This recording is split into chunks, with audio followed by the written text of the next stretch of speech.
Now hold up, Putin. I know you read the title and are trying.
Hello, everyone. Welcome to the So That Happened podcast.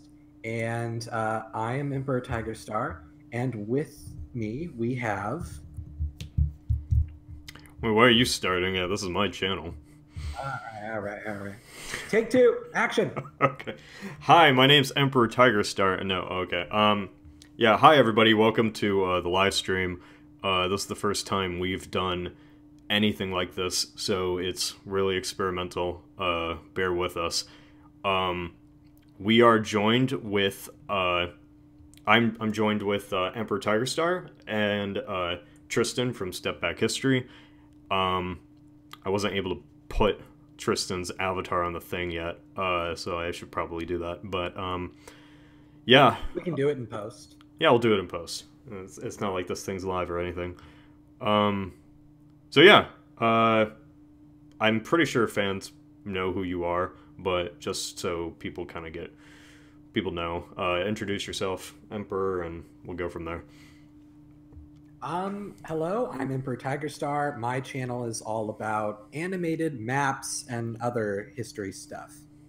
And that's really about it. My name is Tristan, and I run a channel called Step Back History at stepbackhistory.com, and it is a actual history hub, I guess, if you will. Man, an actual history. You should change your name to that. Just actual history hub, but there's no connection, and it just confuses everybody. That'd be great. I'm Tristan from the actual history hub. Have like dramatic music and everything. Dun dun dun dun. And then it just still shows your face, so it just doesn't match the movements of what you're doing on camera with the actual audio. So it's just confusing for everybody. It'd be great. I would fund it. Even better, what I'll do is I'll have my videos in my like live action style. Mm-hmm. But I'll have it in that kind of like fast slideshow style of your channel, so it'll just be pictures of me moving with like a voiceover. And your avatar can be like Cody's evil twin or something. That's almost like a cheesy 80s music video, but in educational history form. Like, it's a Take On Me. It's like Take On Me, but with your face, and it's really dark and gritty. That'd be confusing. So a 2010s remake of Take On Me. Yes. It's the Grimdark reboot. It's the Grimdark. Everything. That's what we need to do. That's the next phase. It's not synthwave or anything like that. It's going to be Grimdark, and everything on YouTube is just super dark and depressing. I would love it. I'd love it. Have you noticed though that like every single trailer now for a Grimdark movie, what they'll do is they'll take a classic 80s song, they'll slow it down a little bit and have it like only be played on piano. So, like, you know, yeah, they do that. Moore did that thing of, like, everybody wants to rule the world, but just did it extra slow and menacing with, like, a bunch of Inception noises and loud, like, Clash noises or whatever. Well, they do... Dun, It's almost dun. it's almost become like a cliche, like a trailer It cliche. has. What was the song they always use? It's that Willy Wonka song, "The World of Pure Imagination," but they make Yes, they did they that make one it, too. but they make it dark and gritty, and they did that with Ready Player One, and it made me so mad. I And know. and They also did it to Welcome to the Jungle too by Guns N' Roses. Like, they do that in every single variation of Queen they do. It never gets old ever. Not after like the 50th time. There was I remember somebody was saying that they were in a movie theater and they watched two trailers back to back. One was Suicide Squad and another was some Disney movie, but they used two Queen songs just for the trailers. It's like that's the new thing. That's the new Inception. Womp in a world or anything like that.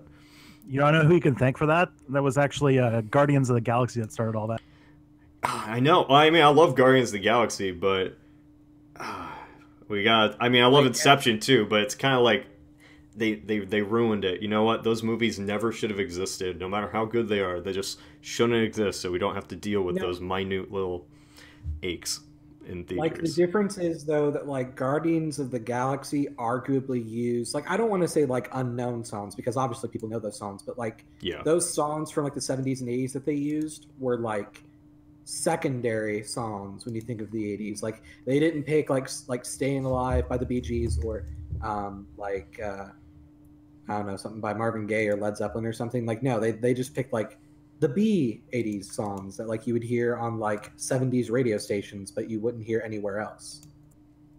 So to like make this thing all go full circle, then we have to posit what the slow, sad, grim, dark reboot song is of Aha's Take on Me. Actually, you could do that creepy. You could do that very well creepy. All you have to do is have a kids chorus sing it. I'm just imagining that now. I'm actually getting goosebumps from that. That's the thing that's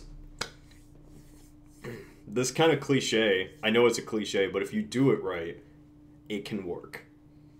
And then I could just imagine the movie already. It's already in my head, you know? The guy's stuck in a comic book, and like you have like the scene where he brutally bludgeons those two police officers to death with a wrench, I think it was. Mm-hmm. And he just like emerges in that girl's house, like just shirt torn, bloody and bruised, and just, you know, that 1,000-mile stare. The violins start up where they do that little screechy noise as it slowly gets louder and louder and louder and louder. They've been doing that in all horror movies now, like because we have that new trend of horror movies are huge now, but every single horror movie is almost the same way of how they have a scary moment. They have that violin to show you it's the scary part. You should be freaked out. The new It did that too, even though that was such a fantastic movie. They still had those horror cliches of it's like, oh, this is the scary part, so we're gonna have the violin, so you better scream. And the thing that's worse is that it actually worked on my girlfriend because when have you guys seen it yet? Yeah. So you know that part where he basically comes out of the basement and like does that whole like I kind of laughed at that, but I was right, he did the ooga booga booga. Yeah, the ooga booga booga. Yeah, that scared my girlfriend, and she yelled in the theater, like actual like yell, and it went right in my ear, and I thought, wow, that violin thing actually worked on somebody. I am surprised. This is like the first time in recorded history I've ever seen that work. They're paying attention in psychoacoustics class. Yeah. Also, clowns are creepy. I like the design of Pennywise in this. Especially the way that, just all of it, 10 out of 10, yeah. We're becoming shills now for It. Go see It in theaters. We're not at all paid for this. Us updating all the kid pop culture from the 50s to the 80s made me happier. Because even though I was never around in the 80s, I loved the 80s. And so, like, seeing, like, people wearing, like, the Anthrax and Metallica shirts. I even saw, like, the guy who got, like, killed in the sewer, like, the older guy, he was wearing a Stray Cats t-shirt. Yeah, and that's like more obscure from the 80s, and that just made me happy. I like how they keep using that kid from Stranger Things. I don't know what it is about them using that specific kid. I don't know if he has that 80s face, but they use him in every single 80s theme I forgot. I don't know what his name is, but he was in It and he was in Stranger Things, and I just find it funny. Just wait. Like every other 80s child star, he's going to have his moment. What where if he's caught in his Lamborghini with like 18 pounds of cocaine? that's kind of a paradox. If he's a kid in an 80s TV if he's a kid in an 80s movie now, does that mean he's already had his crisis and crashed? And is he on his recovery now? Is he on like his Leo almost? Is he like the new Leonardo DiCaprio? How he's like done all his partying even though he's like 12 because he's been in an 80s movie? No, man, he's totally Robert Downey. So like he's just 30 years delayed. So he's going to get caught with a bunch of cocaine. He's going to spend most of the 2030s in like relative obscurity, and then he's going to star in the grim dark reboot of Iron Man as Tony Stark, and then career start all over again. You know what? I'm going to say it right now. I would want that kid's life to be ruined just so I could get my grim dark Tony Stark Iron Man. I'm going to say makes me a horrible person, but I need my grim dark Iron Man. And what would that even be? What would that even have a grimdark song for Iron Man? We have Iron Man by Black Sabbath, so there we go. I'm thinking of what a grimdark Iron Man would even be. Like, he would just be... he'd be like a space marine from 40K. That's all he would really be, is he just go around and just... Everything needs to be grimdark. You're saying that Iron Man is a space marine? I'm saying Iron Man could be a space marine. I mean, even the enemy that he fought in the first movie, the Jeff Bridges...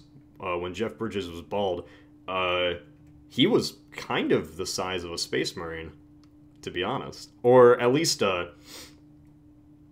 yeah. I think he was a little bit bigger than a space marine, but that was kind of what a space marine really is. They just sell out even more and put him in like Halo armor. Oh, jeez. So wait. All right, then does that mean that when we get our Warhammer 40K like blockbuster movie, it's going to star Jeff Bridges? I wish. Sure. Let's do it. He'll be like... Yeah. He would... Man, he could be the God Emperor. Except, I mean, you'd have to give him like a pretty bad spray tan and stuff and fake hair, but he might pull it off. Who knows? Maybe he can play the Emperor, but like the Emperor of like the 40K universe. So he's like this like shriveled husk of a human connected to like a billion machines. He just, okay, this is what we do. We wait till Jeff Bridges is dead, and then we dig up his body and we put him in the Golden Throne, and then that is his final greatest performance, is just his dead corpse rotting, and we film it, and he is the God Emperor. And that's how we make our 40K movie. We gotta wait till Jeff Bridges is dead. Beautiful. Should we go ahead and start up on our video follow-ups? Yeah, you want to go first, my lady?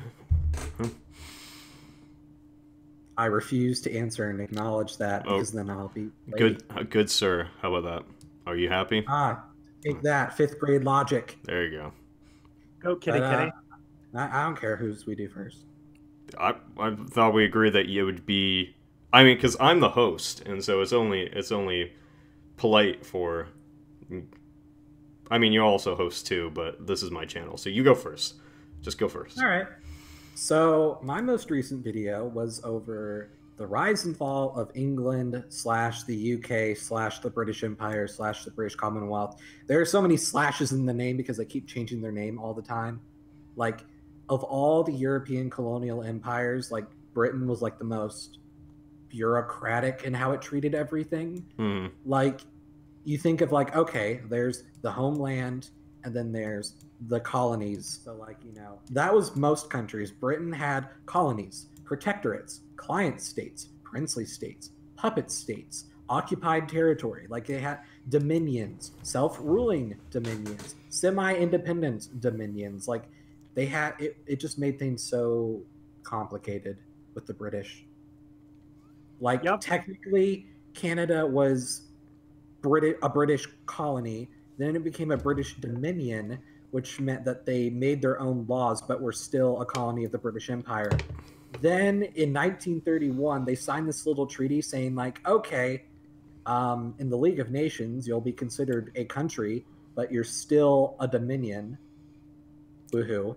And then in the 1982 was when, technically speaking, they left the British Empire. Technically.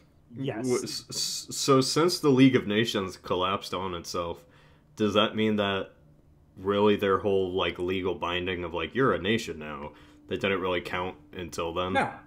No, because they signed a thing. It was like called the Statute of Westminster, and it was basically, it was like they're like, okay, we're going to transition your way out of the empire. But like the reason why they technically didn't leave the British Empire until 1982 was because there was a clause for that where you couldn't make a change to the Canadian Constitution without British approval. And so in 1982, they're just like, are we really doing this? Like, do we really have to do this? And Britain's just like, yeah, good point. We don't need to do this anymore. And so they just signed it, and it's like, yay, Canada's finally 100% independent. I've always found out how funny it would be if Queen Elizabeth was kind of like a tyrant, like a secret tyrant. And so every action she did, like if people want to be independent, she's like, no, you can't. Hey, Britain, can Canada be independent? No, I like them where they are. Oh, okay. And then they just don't do anything. And she gets machines, and she becomes the goddess empress and lives forever. Mm-hmm. No, she'd be Eldar. She's reached that age that she would become an Eldar. I really hope that like once she turns like 100, assuming she lives that long, she just gets this idea of like, well, I'm gonna die any day, so I might as well make every day super fun. And she just, for the lulz, dissolves Parliament because she can still technically do that. Yeah, so I do have a couple things I should add to that conversation about Canada as Canadian. So Canada did, like you just said about the League of Nations, all that's true, but we did basically get most of our independence between the 30s and such. When we declared war on Germany in World War II, we technically did it on our own, although we did it like as like a statement one day after the British did. So we waited a day just so that we could say that we weren't like a total dominion anymore. Because like it's like such a, like there are lots of like asterisks and annotations all over the whole thing, because it's like technically you are a country, technically you make your own laws, but technically you're still a part of the British Empire. Like it's just like, so it's such like a weird state of being. Yeah, it's true. And even today we still have a representation, like our head of state is still the Queen, and we still have the Governor General, who is the Queen's representation in the government, and the Governor General still has to sign things before they're actual like 100% laws, and the Governor General can still interrupt Parliament, can still prorogue Parliament. So there's still like things that are still like, the Queen could still cause mischief if she wanted to.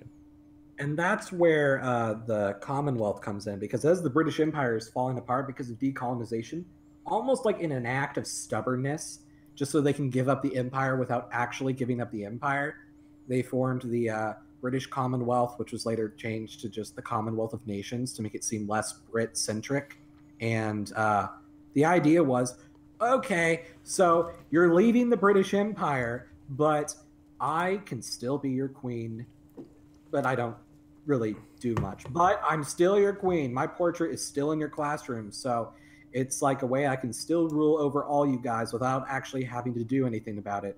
But then, like, later in the 50s, they changed their mind about that too, because so many of them like voted to become republics, so they didn't have to worry about that. Mm-hmm. And so eventually the British Commonwealth became the Commonwealth of Nations. Like, no, it's okay. You can still be a republic and be a member of the Commonwealth too. That's fine. Because like Ireland voted out of it in 49, South Africa voted out of it, and several countries in Africa voted out of it. Other countries in Africa voted out of it too. India and Pakistan also voted out of it. So, just kind of became a point. It was like, no, it's okay. You can be republics. Just stay with us, please. We miss our empire so much. We don't want to let it go. It's like Granny trying to keep all the kids visiting the retirement home, basically. Like, it's, you can only visit on Thursdays. It's fine. That's kind of depressing when I use that analogy, but it's kind of the same thing. Like, have you seen the meme where like you see like a guy in a wheelchair being like handled by like his son and daughter, and he goes, Yeah. "I used to rule the world, you know." We know, Dad. We know. My favorite one is a pulling ball one where it has Britain splashing in a tub with a rubber ducky, and it's like Britannia rules the seas, and then everyone's kind of looking at him with like just sadness, like he's lost his mind. It's, I mean, it's better than like the way the French handled decolonization by like doubling down and saying like, yeah, of course, like Saint Pierre and Miquelon, these two tiny islands off the coast of Newfoundland, are part of France. That's why they use the euro and vote in our elections. They're now just like part of the country. well, Yeah. France had to like. I mean, they were walloped both times in both world wars, and so they kind of had to be seen as strong again. I mean, they've always been a strong empire. They've always been one of the biggest military forces in the world.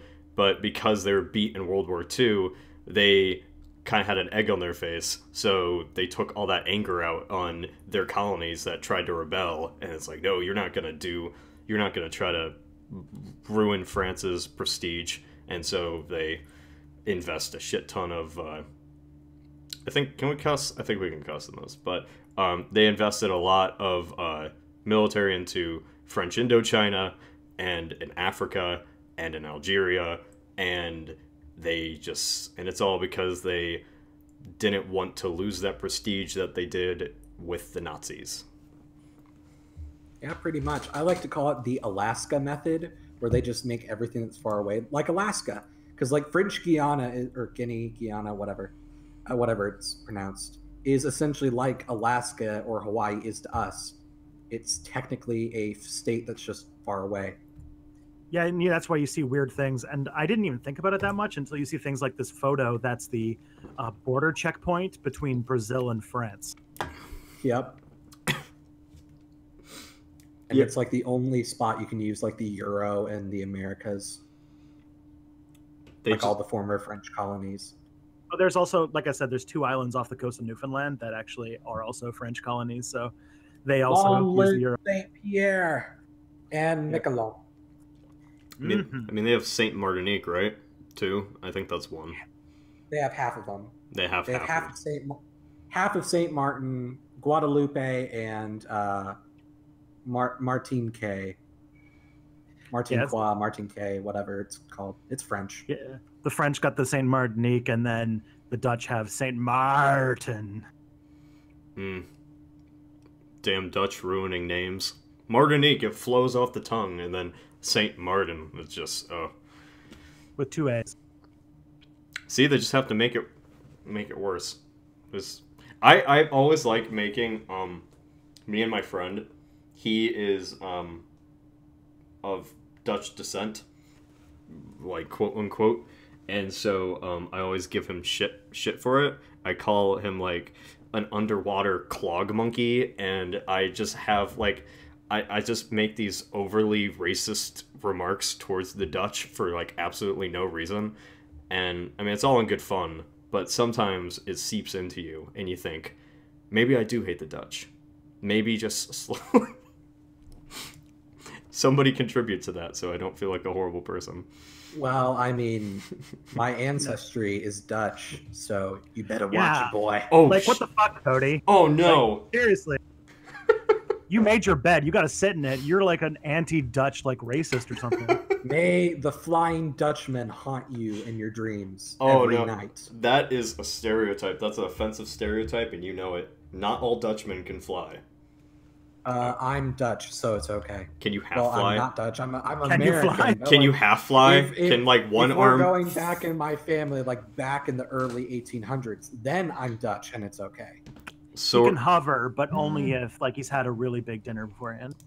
So are you half Dutch, half cat? Is that how this works? I mean, my last name's Dutch, so I don't know the exact percentages, but I mean, I am largely Dutch, German, and I think a bit of Welsh too. I mean, I haven't done a DNA test or anything. Well, this is a good time to sponsor Ancestry DNA. No, I'm just kidding. We're not. Now we're all gonna break down our ethnic pie charts. We just bring out like the whole map of everything and all that stuff.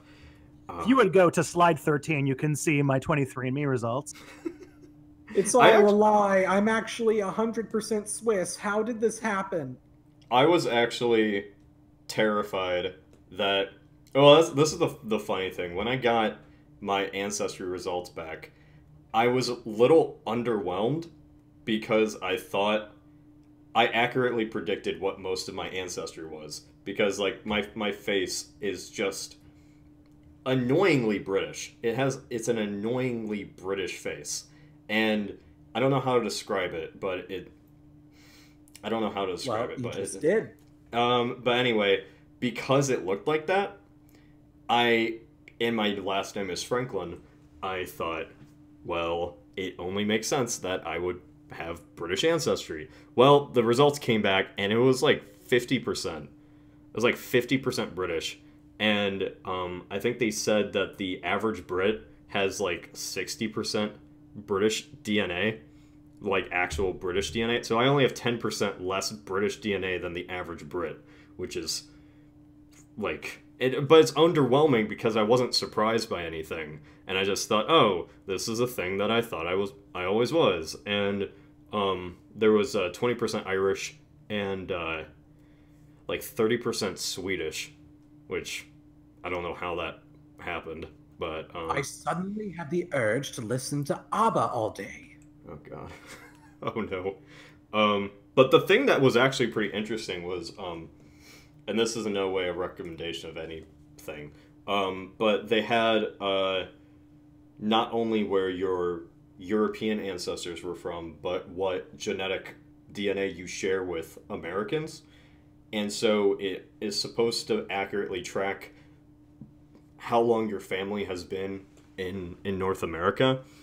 And it dated it back to like the very first colonists in like Appalachia, which explains a lot because my mom's side of the family has absolutely no idea where we came from, and that would actually make a lot of sense because who knows?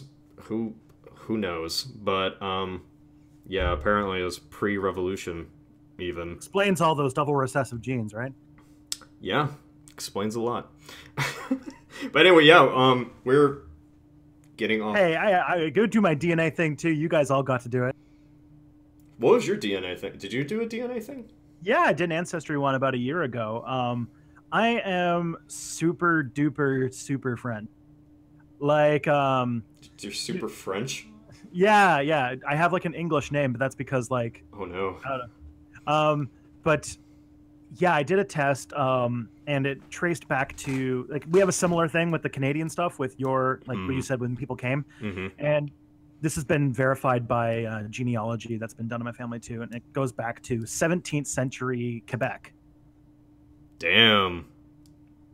So I mean, I was kind of guessing that since you're Canadian and you have overwhelming French genes, but you know what? I think you need to go back. You need to go back to Quebec. It's we can't mix. You gotta go back.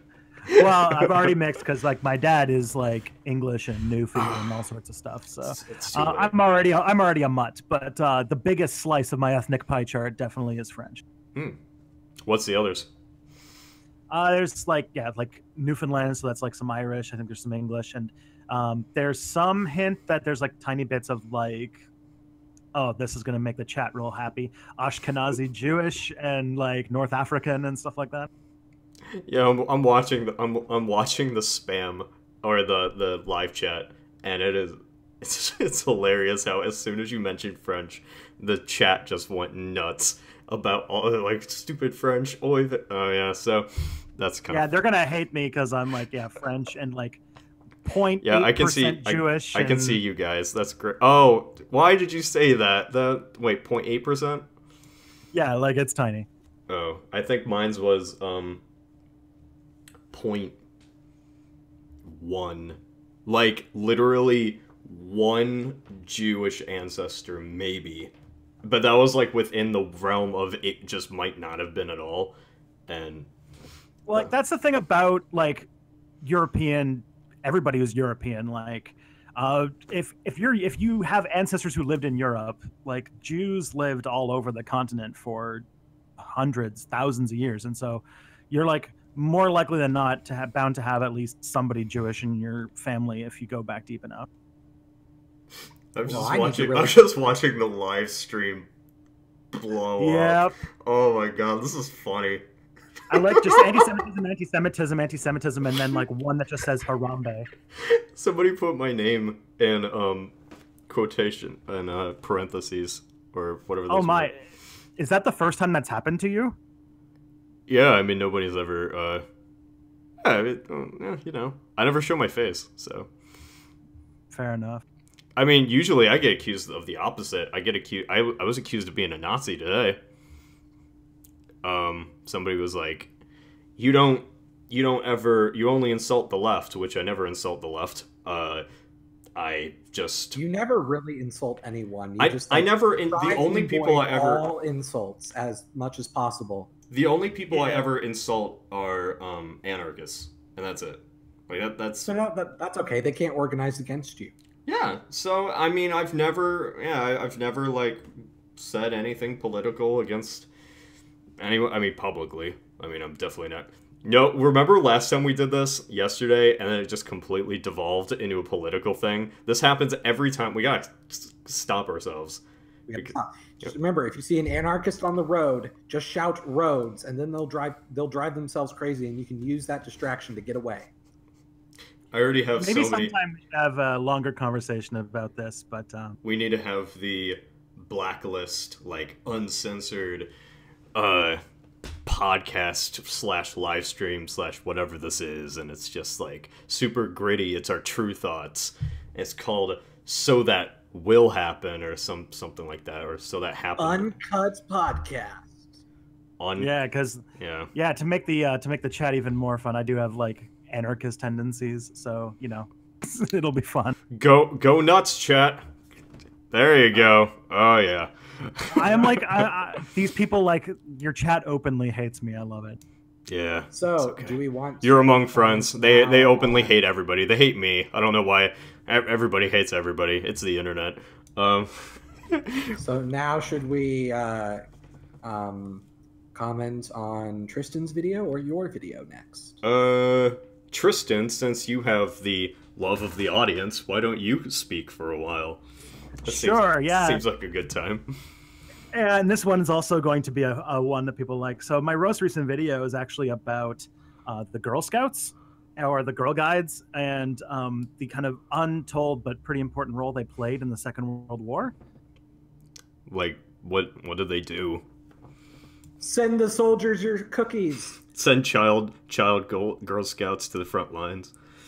So some of the bigger ones they did is there was a Girl Scout troop in China that was kind of like British and Americans who were captured by the Japanese and put in an internment camp where they were basically like the only source of like stability in like the community of people who lived in that concentration camp.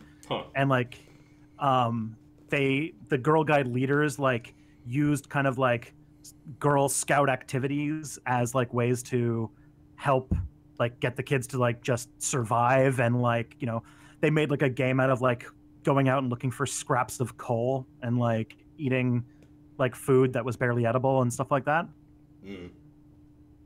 The other one too, that the other interesting story, and this one's probably more in the vein of what the chat would like, is there were a lot of Girl Guides that were made. So the Girl Scouts were made illegal by the Nazi Reich because they're trying to promote like the girl version of the Hitler Youth.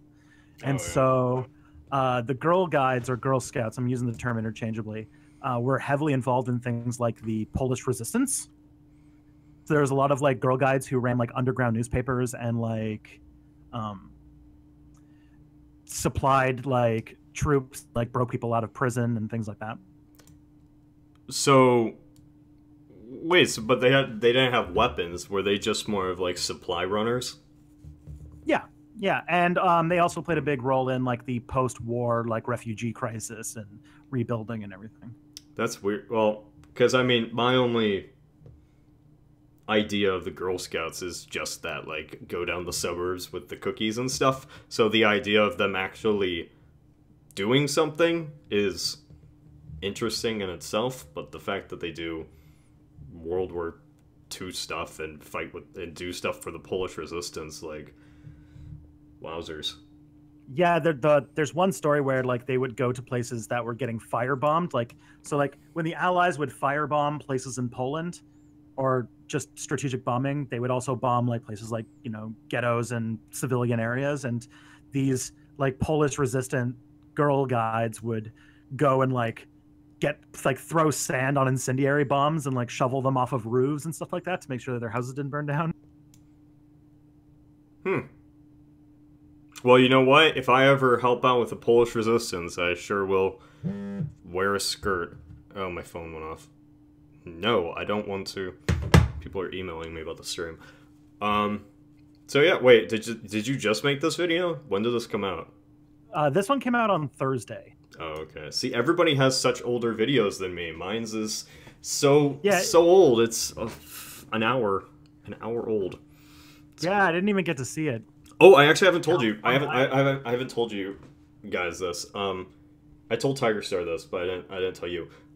So I actually haven't slept since Friday night because I had a collaboration today, and I sort of passed it off. I was supposed to have this done last week, but because of our internet video, I was like, oh shit, I need to push this off. So I pushed it off another week. And it just so happens that every single time I push something off, I can't push it off anymore. And it culminates in this big ball of all of my life choices coming back to hurt me. So I had to get this California video written, edited, and finished in the span of 2 days. Because I'm not just writing the California video, I'm writing another video, which I can't legally say what I'm doing, but my efforts have gone to that, so I haven't slept since Friday. And and you were doing this with our video too. Like when we worked on that internet video together, you had like not, like at one point you were like, you had not slept in like 2 days, and you messaged me and you were like, all right, dude, the video can either come out tomorrow and be really bad, or you can let me go to sleep. I feel like, wait. Is my mic caught up to him? Is my mic muted? No, we can hear you. Yeah, but... okay, he can hear you. Wait. Okay. Yeah, we can... Yeah, okay, cool. Yeah, somebody in the chat said, Cody can't hear you. So I was like, whoa, what the... 1 second. They do stuff like that all the time. Yeah, okay. So anyway, yeah, like, okay, so this is a funny thing. This is how my whole year has went, almost. It's kind of exercise for how much my brain can take, and I could say it's actually helped me. Because the first time I did this, I was in Washington for a rally. I'm not gonna say which rally it was, but it was for like a march, and I stayed over in the hotel. And the funny thing was is that this was for a college school thing, and so there were already probably like 50 fellow students there, and we all had to share rooms. Well, the thing is that because of this rally, this was also connected to a local charity thing, and so there were older people in it too. Well, everyone got matched up with rooms with people their own age, except for me, because I was last minute. So I had to share a room with a bunch of 50-year-old men who I did not know. And I did not want to do that. And so what I did was I had to finish, this was when the Disunited States of America video was going out. I was working on that. I worked on that video all night in a Washington, D.C. hotel hallway they had this little, you know, they have those little makeshift desks and like those shitty chairs.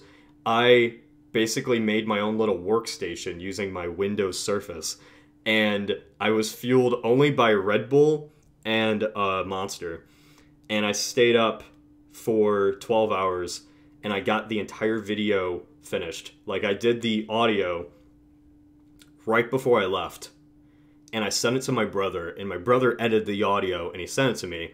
And so the thing that I had to do was the art. And the thing of how Windows Surfaces work is they are super hard to do anything that is not like Photoshop. So I had to use Windows Movie Maker, which, I mean, Tiger Star, you know how kind of difficult that is a little bit. Windows Movie Maker is the best. Well, I'm used to Mac stuff, so if it's not something like I'm specifically used to it, I just suck at it. So it took... Yeah, I get that. I mean, it was a relatively simplistic video, too. But anyway, I stayed up for 12 hours, and by the time that I had finished, I didn't get any sleep. And I was cranky and, like, mad. And we were going back to Ohio. The buses were taking us to Ohio. Well, the thing is that the hotel Wi-Fi was the only Wi-Fi we would have on the trip, except for this one bus stop, which was in Pennsylvania. The problem is that I had to send it to the sponsor for them to approve it, for me to get the video out on that day. And if I didn't, I would miss the deadline. So I sent them the video at 8 a.m. and they emailed me at 8:30, and they said, "You got this one part wrong." And it was right before we were getting on the bus. So I had to quickly edit it, and I didn't have enough time to actually send it to them, so I had to wait 2 hours to then find a Wi-Fi source, send them the video, and then they didn't approve it because it was Friday, and they don't work on the weekends after like 6. So, yeah, and so I had to wait until Monday then to get the video up. Lovely. I did all that stress, but the moral of the story is that was the first time I ever like stayed up a lot, and it's helped me throughout the rest of the year, especially with like your stuff and the Southern Victory stuff I stayed up for too. But yeah, I mean, as long as I just kind of have a goal, I guess I kind of ignore everything, and then who knows? And only the cost of 3 years off your life when you least expect it. Oh man, I've probably lost so much gray. I've probably got so much gray hair from this. Like, it's. So then, Cody, does that, like, all right, so this is the only experience I have of your history in making videos is this one that the story you just told, the video that just came out an hour ago, and the one we did there, and all three of them are times you pulled like all-nighters. Are you like just like a 0 to 100 person? Like, what do you do in your regular like putting in 8 hours type day? Okay, so the thing is that sometimes it depends on the topic. If it's a topic that I'm really interested in, I will get a video finished in like 4 days, like 8 hours a day. Boom, boom, boom, boom. Video will be done. But then, and like 90% of that is the script that I have to have finished. But then there's other stuff which are more complicated scenarios, like the slavery video, which you have so many factors going into it. You have the sugar colonies, you have European politics that were affected by sugar profits, you have the demographics and everything. You have so many different, when you have scenarios with so many different factors, it does two things. It makes me want to research more, and when I research more, I get more entrapped in books. I think I bought like 12 different books for the slavery video, all pertaining to like specific minute things. Like, there's one that was about the rise of like one specific West African kingdom in like the 17th century, and there was another about British sugar plantation owners and the rise of their fortune. And I didn't read every single one, but I read a significant portion of each one to get an idea of it. And the thing is like, in the end, that doesn't really matter that much, but it gives me a better certainty that when I write a scenario, I have a fair idea of what would happen or what would go on. It gives an understanding of the world, I guess you could say that. So in other words, when you retire from your illustrious YouTube career, you're going to have a Victorian-style library. Oh, Izzy would be the one with the Victorian-style library. I would just borrow from it. I would just be like, eh. If you're buying like 10 books of video and then multiply that over the years, eventually you're going to have a library of some kind. Well, or like a yearly book sale. The thing that's sad is that these are ebooks, so so these only go on my iPad. So if I had the ebooks that I have on my iPad, I would probably have a shelf of like a whole bookshelf filled with books. But so it would make me just change the wallpaper to a library background with the fireplace. I could do that. Yeah, it would be like JPEG. It'd just be a big JPEG bloated image and just really poorly compressed. Yeah, really poorly compressed and just shittily taped on. Like, not even good. Like, you see the tape everywhere. It's like how I hang my flags up now. You see the tape on the flags because I didn't actually properly hang them up. Yeah, so usually the way that I make a video is I obsess over the world and how the scenario would go, and then it overwhelms me, and then I play video games for like a day or two, and then I go back to it, and it overwhelms me, but I have to push it through because the deadline's there.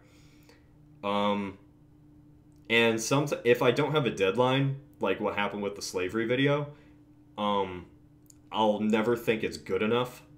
So I'll just keep pushing it back and pushing it back and pushing it back. And I'll keep telling myself, oh, I got tomorrow. I'll do it tomorrow. Or, it's only been a week. It's only been 2 weeks. It's only been 3 weeks.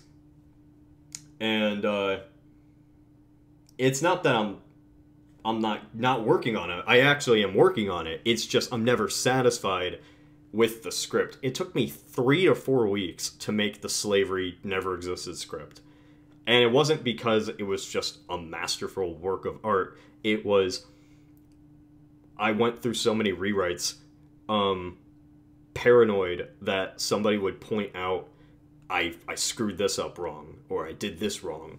Because that used to always happen in my old videos. I would not research a video really good, and basically somebody would point out one... Wait one sec. I did this wrong. Okay. I was just checking the live stream. Yeah, so people would point out this one critical thing that I did wrong. It would ruin the entire scenario. I mean, all of my early videos had one critical flaw to them that you could just disprove. And, yeah, so I've done more research. And by doing that, it takes a while, and then I cram them in the end because eventually deadlines and other people are waiting on me, like you or Tiger Star, or I'm like, oh well, every I stream, can't. Just a barrage of where is part 3? Yeah, I can't. Where's part 3? Where is this? What are you doing? Like at one point, it's hanging out with Half-Life Part 3, I think. Like at one point on all my streams, I had to have an endless scrolling text along the bottom saying, "Guys, I don't make part 3. Quit asking me." I don't know if you know this, but this is part 3 was pretty much just another continuation in delayed projects that people have always continuously asked me about. I remember when people asked about Germany World War I Part 2, and that was the biggest thing. I didn't do that for 2 months. And everyone was saying, where's part 2? Where's part 2? Before Alternate Countries 3 was made, that was always the thing, is do Alternate Countries 3. So there's always something that I both fail at delivering, and people always constantly remind. Oh wait, I forgot the most infamous one. And just watch the chat because it's probably gonna blow up. Empire of Ethiopia video, which I just casually said in. Somebody said it. Somebody said it. Yeah, the Empire. I did an Empire. I mentioned that maybe I would do an Empire of Ethiopia video when I had like 2,000 subs, and everybody was like, "You need to do the Empire of Ethiopia video." And this was back in 2013, and I still never did it. And you can see the chat just blowing up right now. And it's almost a meme now. It's almost that's the true Half-Life 3. And I feel like, you know what? I'm gonna talk about why I haven't done Empire of Ethiopia, because yeah, the chat's going nuts. So I actually originally was planning on, I still might go back to Empire of Ethiopia. Yeah, I heard. Yeah. Goddamn tease. But the reason why I did it at the time, and I kept pushing it back, was because I couldn't confidently make the scenario different. In every single scenario I made, Ethiopia would just get inevitably crushed by European powers. And that wasn't interesting. That wasn't fun. So I thought, okay, there's something I'm missing. And I'll just push it back. And what if Ethiopia actually did have the Ark of the Covenant and won against every single invader? I would want Ethiopia to invade Italy. That'd be interesting. Have that happen. Like, they get mad that Mussolini invades them, so they're like, okay, you know what? We're going after you, Mussolini. And but yeah, I mean, I would want to do an Empire of Ethiopia video, but I feel like it's something that is almost a Half-Life 3 at this time. Like, you lose a little bit of the charm to it, but also you get to piss off fans by being Gabe Newell. This is my Gabe Newell. Let me have... No. I might get back to it. I need to do more research on Ethiopia and stuff. Just do something for, like, April Fool's Day, where, like, again... I did that. I did that. Of the Covenant. I'm not even joking. I'm not even joking. I did a video titled Empire of Ethiopia, What If It Existed? And the video was like, I'm actually gonna play it on the chat because I put it on unlisted because it got so much hate. It was about one sec. Let me go to channel, and this was actually a while back. But people basically saw it and they were like, "Why are you doing this? What is this?" And they got pissed. Wait, all videos. So just going back a few steps, weren't you and I talking about part 3 at that really shitty tiki bar in Anaheim? Part 3 for... You were like, yeah, let's do the internet video, but I gotta do part 3 first. Oh yeah, that was a while ago. So I had to, you know, I actually might have to go to Creator Studio. God, they changed the layout, so you can't actually see all of your past videos now. You have to go to Video Manager and then go all the way down and then look at it. Let's see. And I know nobody on the stream is actually seeing anything, but okay, here it is. I did a video of what if Ethiopia was a superpower. I have a thumbnail and everything, and I'm going to play this. I think I can play this on the stream. Yeah, we should be able to hear it. No, I'm going to play on the window capture. Here we go. Yeah. So, so basically, here we go. Here's the stream. Yippee. So basically, this was the fake video I made. I forgot how weird it was. Now I have been asked to cover this scenario for over 3 years. Finally, it can come to an end. And the only reason it took so long was because the scenario was very, very complicated. What if Alf had won the 1996 election and became President of the United States? But first, some context. Alf is a cultural icon. Time magazine ranked him the #1 fictional character of the 20th century, narrowly defeating runners-up Garfield at #2, and of course, Gus the field goal kicking donkey from the hit 1976 Disney classic, Gus. So, what would happen if Alf had become president? Here is one illustration. President Bo, President Banana, Fanafo, President Beef, Farmo, President. I'm the president.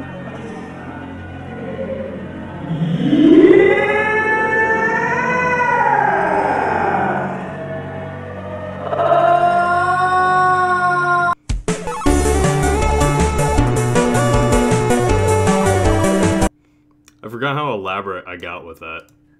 Oh, that's a nice touch with the, like, mushroom clouds and fire. Yeah. So, that pissed everyone off. And, I mean, some people thought it was funny, but a lot of people genuinely thought they were getting that Ethiopia video. And I felt guilty, so I made it unlisted and never showed anyone. So this is the first time people have seen it in months. This is the only time people will ever see it again. So then, like, in Cracker Barrels around the country, when people pick up the Alternate History Hub Definitive Collection on DVD, you'll have that under the special features, right? Yeah, that when in 30 years, when people buy DVDs from Cracker Barrel, I guarantee my content will be the first that they get. It will be great. You'll be like one of the classics, or they'll have like the YouTube Golden Years bundle DVD. I want to be right up there with like the Alf special edition, but like not like it has to be like the Alf's TV movie where he came back and like all of the family didn't even know he existed. That needs to be like bundled in with my alternate history hub content. That's the only way I'm going to DVD is if I get bundled in with Alf. That's it. Yeah, and you'll put it in the Cracker Barrel right next to the triple feature DVD of Clint Eastwood movies and the Root Beer Barrel. And of course, it'll be the type of DVD where the case has as thin of a bit of plastic as possible because they didn't want to waste any money on this. This is such a weird conversation that we got to. Anyway, okay, we're going call us off track. Also, talking about Alf is making the cats scared because Alf eats cats. Yeah, so, do you want to talk about the California video?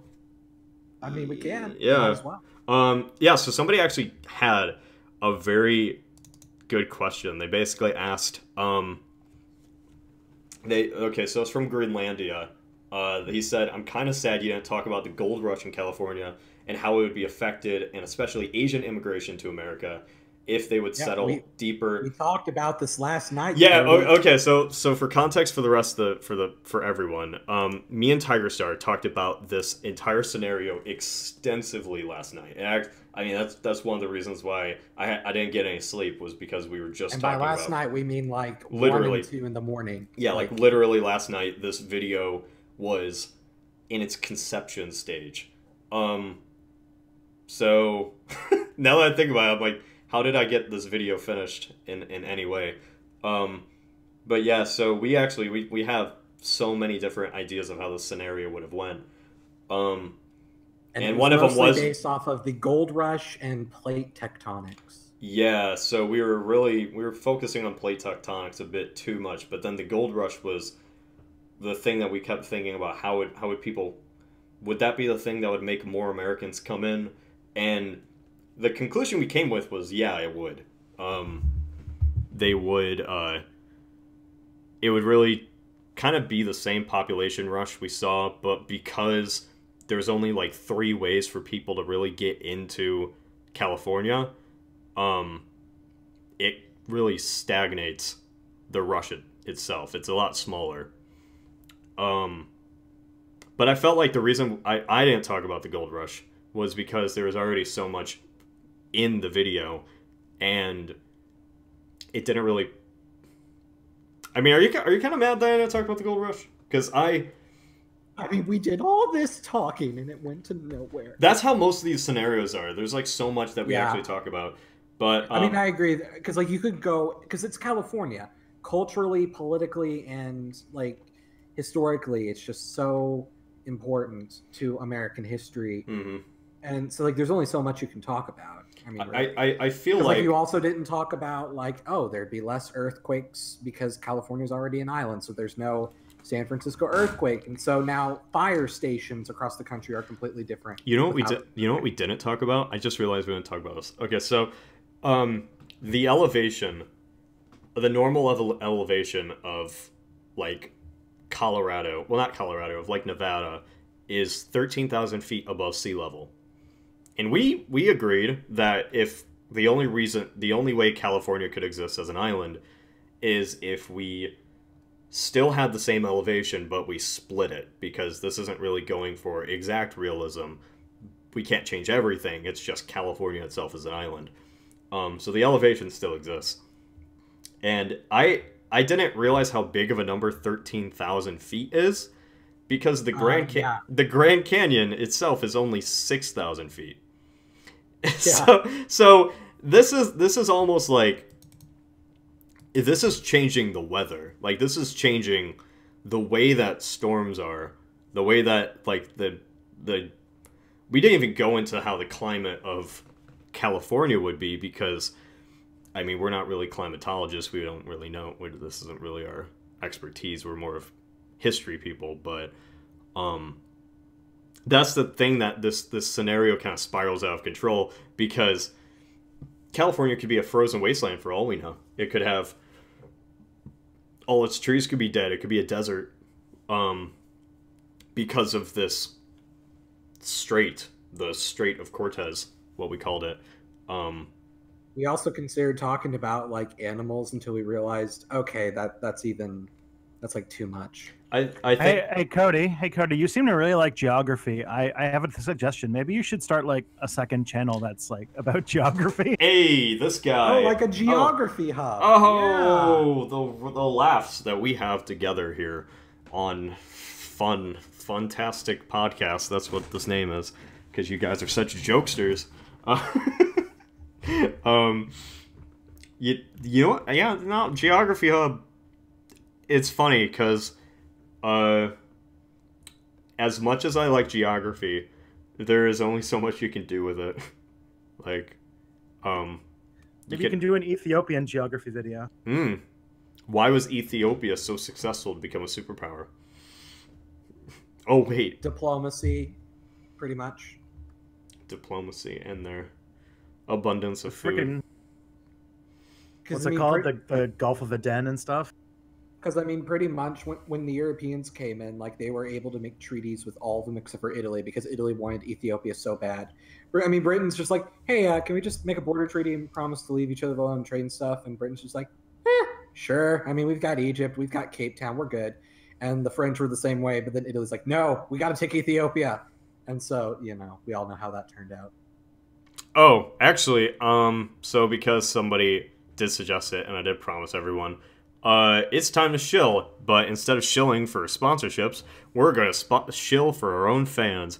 So, this live stream, we're talking on Discord, and if you want to check out the Discord, the Alternate History Hub Discord, I will put a link in the description for this live stream, and you can go check it out and talk to all those wonderful people who really want me to promote it. So I'm going to put it in the description right now. Time to chill out. And sorry for interrupting what we were doing, but that's fine. We can edit everything in post. Okay, Discord shill link. There we go. This show is also brought to you by Casper Blue Apron. Don't talk to me about no. Write Ethiopian Empire into the description, and you can get up to 10% off your monthly mattress deliveries. I think automatically. The thing that I'm scared is I don't know what I can say, like, in terms of sponsors and stuff, because if I, like, can I joke about this stuff? Who knows? I mean, again, we can cut everything out later. No, but I'm saying, you know what? I'm so paranoid that it's almost like maybe a potential sponsor is like watching it, and then they'll be like, oh no, he went in this live stream and did this. I don't know. Oh, come on. All right. If you are from either of those two companies that I mentioned, we do not hate your product. That was a joke about how common your brand shows up in a lot of online media. Good job. You have good brand penetration. Great Courses Plus is best. Yeah, hit me up. Wait, is this? Oh, this one's not live. Okay. I was looking at the live stream, and I accidentally hit it back, and so then I start seeing my screen move on the live stream, and I think, oh, that's not good. See, this shows how we're getting used to this. We're getting used to the live stream. I think it's pretty easy, but this is like the literal first time I've ever live streamed. I think it's going well. Maybe. Do we want to talk about how long it took us to set up your OBS? Oh yeah, let's talk. Let's talk about the Mac suck story. So I'm using OBS, the screen software, and for TigerStar it works perfectly fine to get desktop audio. So for people who don't know, the way that you're hearing Tristan and TigerStar is through the desktop audio. And that's the only way you can really have people. Well, for Windows, that's an automatic thing that you can just kind of put. But for Mac, you gotta download all of this new software. You gotta download something called Soundflower. And then Soundflower doesn't work. So what happened yesterday was we spent 2 hours trying to figure out how to make this one little feature in OBS work. We had everything else. We had everything else good. It was just this one thing, and it turned out that the only reason it didn't let me was because I had to go to this one program, select a specialized little option, and then go to settings and change the sound. That was it. Say, whole thing was like a 30-second thing. But no, that's the beauty of Macs. The more you know. That's what I feel like a lot of Mac stuff is it's deceiving how simple it is. Because it's so simple. Mac makes everything easy unless you want to do something even slightly complicated. Unless you want to do something like change your computer in any way, then it just is impossible. It's just Maze Runner. You just have to try to figure out everything. And nobody online offers any solutions because you're on your own, buddy. Nobody owns a Mac. So you gotta figure it out for yourself. And then you have like... Yeah. I realize every single Mac issue I have, no matter how common the problem is, I only see the top issue be on those Mac help forums that have like 5 responses. That's it. There's only like 5 responses to these threads. So there's somebody that says, I have blank problem. And then other people are like, hey, I have said blank problem too. And then the thread ends. Nobody has any solutions to anything. And all the Mac people just sit in complete confusion of what we're supposed to do until some random 12-year-old with a screen capture tells us, hey, you just do this simple thing. And we're like, oh, now I know how to use Mac. And that is how every single solution I've learned with this program. Like, Macs are good for, well, I'll say Macs used to be good for creative stuff. Windows has pretty much taken over by now with the Surface, but Yep. Adobe kind of just took it over. Yeah, like Mac doesn't really have anything going for it now. And remember when Apple said that, like when they first made the iPhone, like, no, Flash is not important anymore. We are not going to have Flash work on our iPhones because it's an outdated program, and we're just, it's just going to die off. I remember. Yeah. Pepper Rich Farm remembers. Yippee. Yeah, like you would go online, and if there was a Flash program, it would just have like the little, like, a cube symbol with like a question mark in it. Boy, were they wrong about that. That's fun. Oh, actually, I just realized, you guys want to do Q&As? Sure. Yeah. Yippee! I saw like a Twitter thing. Like, did you already ask questions on Twitter? Yeah, I did a Twitter thing just because I know if I asked the chat, it would do the thing that's going to do in 3, 2, 1, and yeah. So I'll, let me... It's going to be a wall of text, and half of it's going to be anti-Semitic. Oh, we found that. All the questions would be awkward and inappropriate for this stream, especially if we ever hope for someday to have sponsors. Actually, let me go back to it. I'm going to it. Just one second, people. I'm complaining about my cat. I got a picture of my cat. Oh, yeah. What's the story of the cat? You want to do the cat story first? Okay, sure. Cat story. Okay, so I'm not like a cat guy. I mean, I am a cat guy. I find cats cute and everything, but I'm not like one of those weird guys that would go out and get a cat because I want a cat. It feels weird for a random man to do. So what happened was Luna, which is what I call her now, was found underneath my mom's truck. And my mom works in a town that's probably like 50 miles away. And so she didn't even know where the cat came from because she didn't discover it was in her truck until she brought it in to get checked. And the auto mechanic said, "You have a cat in your truck." And they pulled out Luna. Somehow she survived the ride from that 50 miles all the way back here. And not only that, then the cat somehow climbed into the truck of my dad's, and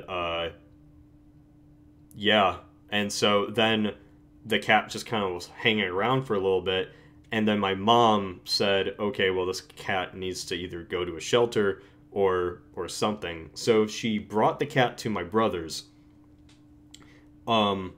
because for some reason she thought that my brother needed a cat. Like, she was like, "You like cats?" Because my brother sometimes takes videos of farm cats as a joke. And she said, "You like cats, so here's a random cat." Well, if you know my brother, he is never home, and he really doesn't like taking care of things, so it didn't fit his lifestyle in any way. And so it was either he was going to live and hate this cat, or the cat was going to inevitably go to a shelter. So I said, why don't I take the cat? And that's what happened. He didn't really want to take care of the cat because it just didn't fit his lifestyle because he's never home. And I never leave my place because I'm always working on videos. So I brought the cat home and kind of fit in. So I got a cat now, apparently. Who knew? That's the cat story. There you go. Yeah. I thought you guys were going to add something to that, like to continue the conversation. You just wanted to hear the story and that was it? I mean, some people in the chat are thinking, or the chat are thinking that I am the cat in the story somehow. No, he's not the cat. He was way before the cat. You're the original cat. You're the OG pussy. Yeah. So you don't even laugh at that? Come on, man. Ha! It's funny. I could have swore I asked. I asked on Twitter? I asked on Twitter. I said, oh, okay, here it is. Yeah. Okay, so CJ asked, why did you give yourself eyebrows in the "What if the internet never existed" video? Yeah, holy crap. That was the answer to that, such a huge response. Yeah, the answer to that, CJ, is I'm an idiot and I thought it would look good and it didn't. So I am forever sorry for scarring you for life and your children.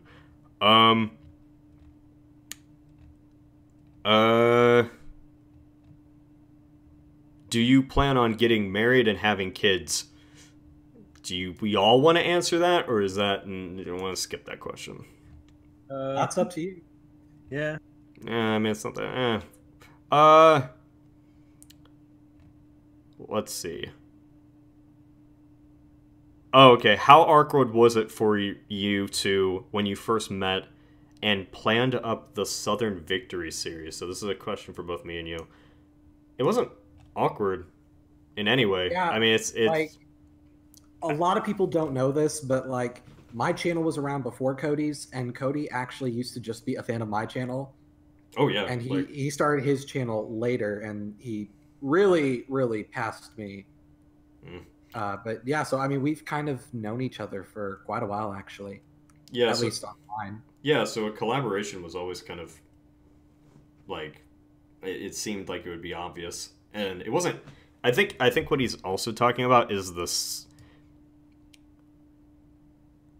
Is the what? Is planning the Southern Victory series, like I mean, when it wasn't awkward when we planned it up because we were already kind of friends by then, and you don't really do a collaboration with people you're not friends with, so it was. Yeah, I mean, it was a casual thing. Literally, we had this idea. Like, our original collaboration was going to be the "What if the Black Death killed like everyone in Europe" video, but then yeah, like that was our original collaboration. But then for whatever reason, we're just like, why don't we do the Southern Victory series by Turtle Dove? And you're just like, oh, that's like that's the best idea ever. We got super excited about it. Yeah, and then it worked. it took a while, and then we did part 1 and part 2. Okay, well, the story with part 3, the reason why part 3 took so long was because it was mostly I went to VidCon. Yeah. Yay!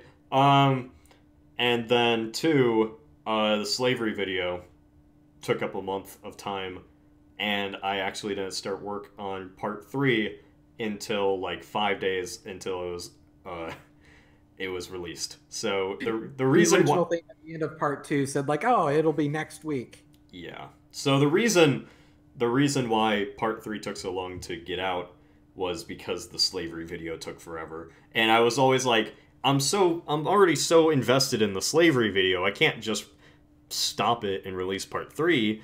And you know how it goes. So anyway, ooh, this could be for all of us. When did you get so fascinated in alternate history, and why? So for me, I actually got interested in alternate history because of my friend Tyler, who was actually one of the he also did the videos early back in the day with me, just because we were bored, and then he went off and did his own thing. But he suggested these videos that talk about like if the South won the Civil War and Nazis winning World War II, and this was like junior year, and I never thought about it, and so I was like, blew my mind. I didn't even know about Harry Turtledove or any alternate history writers. I didn't even know alternate history was a form of fiction until like a few months after I made Alternate History Hub, because I thought that alternate history was only like this thing that people would make online. Granted, I was like 17. I was like 17 at the time. But yeah, I got into it from these like YouTube slideshows. It was from a guy called Alternate History PT, and oh my gosh, I remember that guy. Yep, he's still doing videos, but every single one of his videos ended in global communism somehow, and it just didn't make it wasn't very interesting. So I thought, you know what, I'm kind of interested in how this would actually how things would turn out. I'll do my own channel. And so I guess this is kind of saying the origins of Alternate History Hub, but back then there was a subculture of alternate history channels. There was Alternate History PT, Alternate History New York, Alternate History Maine, and Alternate History PT meant Alternate History Portugal, so everyone just named their channels off of where they were. So Alternate History Hub was originally going to be called Alternate History Ohio, but I thought that won't really work in the long term. So I thought, what if I called it Alternate History Hub? Because I was an ambitious little shit, and I kind of thought maybe this could be like the hub for the Alternate History Hub for the Alternate History channels, and then we could all work together and stuff like that. And then so that's where the name Alternate History Hub came from, was because it was the hub of the alternate history subculture of the time. So yeah, how about you guys? What brought you into alternate history? So for me, it actually goes all the way back to when I was 6. For my 6th birthday, I got a Game Boy Advance, which for all the people in the chat who are like really young, that was like the handheld video game player of the day. And one of the games that I got with it, it was just a Justice League video game, like based off of that animated series from like the early 2000s. And there were like 3 scenarios you could play. And one of them was a scenario in which a villain named Vandal Savage, who's just like a really smart Neanderthal, essentially, he goes back in time and gives future tech to the Axis powers. And so they take over the world. And so the Justice League goes back to World War II to try to stop the Axis with Uber tech from winning. And I just remember I really loved those levels on that game. And so all of a sudden I liked this idea of alternate history, because that was something that had never occurred to me before. And then like when I was in middle school, my uncle's like, hey, have you ever read Harry Turtledove? Who? Oh, he's this author who does alternate history stuff. You might like it. And so he gave me Guns of the South, and then that's when I literally read every single Harry Turtledove book. Dude, Guns of the South changed my life. Like it's like you realize like, oh shit, people make fiction of this. It's to tell stories. It's so cool. Yeah, and like what was so great is he's popular in the community, but he's not like J.K. Rowling or Stephen King. Yeah. So like anytime I went to a library, all the shelves would have like all of his books there. Mm-hmm. So like I was always able to just, okay, I'll try this book from him for this week. And eventually I like read like the entire Southern Victory series in like 3 months, and I loved it, and just pretty much all of his books. And ever since then, I've really been fascinated with alternate history. That's kind of the charm of alternate history, is that, I mean, it's becoming a little bit more mainstream, but I don't know if I want it to become mainstream. I like it being niche and something for history nerds, and something that, like, you know, the politics and the countries and the flags and all that stuff. That's what I love about it. And that only really works in a niche community. Do you remember when, like, was it like 5 years ago that like Spike TV decided to do like an alternate history show special, and it was so bad. Like I still remember it. I still remember it. For all the people in the chat, in the United States, we have this TV channel called Spike TV. It's known for making a lot of hilariously bad television content. And they announced that there was going to be like a show dedicated to alternate history. I got super excited, like finally something I could see on TV about alternate history. And the first episode was like the Nazis win, because of course, you know, that's going to be the first scenario in an alternate history TV show. Yeah. And it was like so over exaggerated. Like all the experts were like not experts at all. And I remember the most hilarious thing was like, so in the world where the Nazis take over the United States, you know how we had the baby boomers? Yeah. Well, there's going to be mass suicides all across the country when the Nazis take over. So instead of baby boomers, we're going to have baby killers or something like that. And it just showed like a really, really bad recreation of just like a guy with like a bad CGI background, just like franticing in his car, just taking a pistol to his head, and, you know, cuts away as like he blows his brains out, and then like Nazi soldiers are marching past the car, just ignoring him. It was so bad. You can always tell what's bad alternate history, where everything they do is just the exact opposite of what happens in our timeline. Like, it takes alternate history too literally. It's a 180. So instead of the baby boomers, they all kill each other, or instead of like Japan being nuked, the United States is nuked. And yeah, like many like Harry Turtle Dove has had the United States been nuked. Philip K. Dick has, but you know, you have a bigger story than just that. But it's like, if you have something like the Spike TV show, like, I remember every single thing of the scenario they had. Like, they even had people would start protesting against the Nazi regime in like the 1960s, and God, there was that horrible CGI shot of that helicopter that came down and like gunned people down. Yes. And the Vietnam helicopters come in and just start shooting the public en masse, and just And they had a huge plan for that TV show too, because they had at the beginning. I remember I saw that once, and I remember the beginning. I thought, what if the dinosaurs were never extinct? What if like Napoleon never rose? And it was like all of these stuff, and they never made another episode. That was it. Yep. Do you remember the part where, like, it's like, and as Hitler gets older and America is more used to Nazi rule, he'll do things like throw the first pitch in baseball season. And it showed like a guy dressed as Hitler in like old man makeup, just like tossing a baseball, like a wimpy throw, just like and just like tossing it onto the field, and then just like waving to everyone. Oh my god. Oh man. What's it called? Speaking of Spike TV, this is the only time that I'll ever be able to talk about it. But do you remember Deadliest Warrior? I loved that show. Oh my god, me too. Yeah, that was Bard versus Ninja. That was, I mean, back then I was only 14 when it started, so you didn't really know that much about history, but you also saw a bunch of people with weapons, and you were like, oh my god, this is so cool.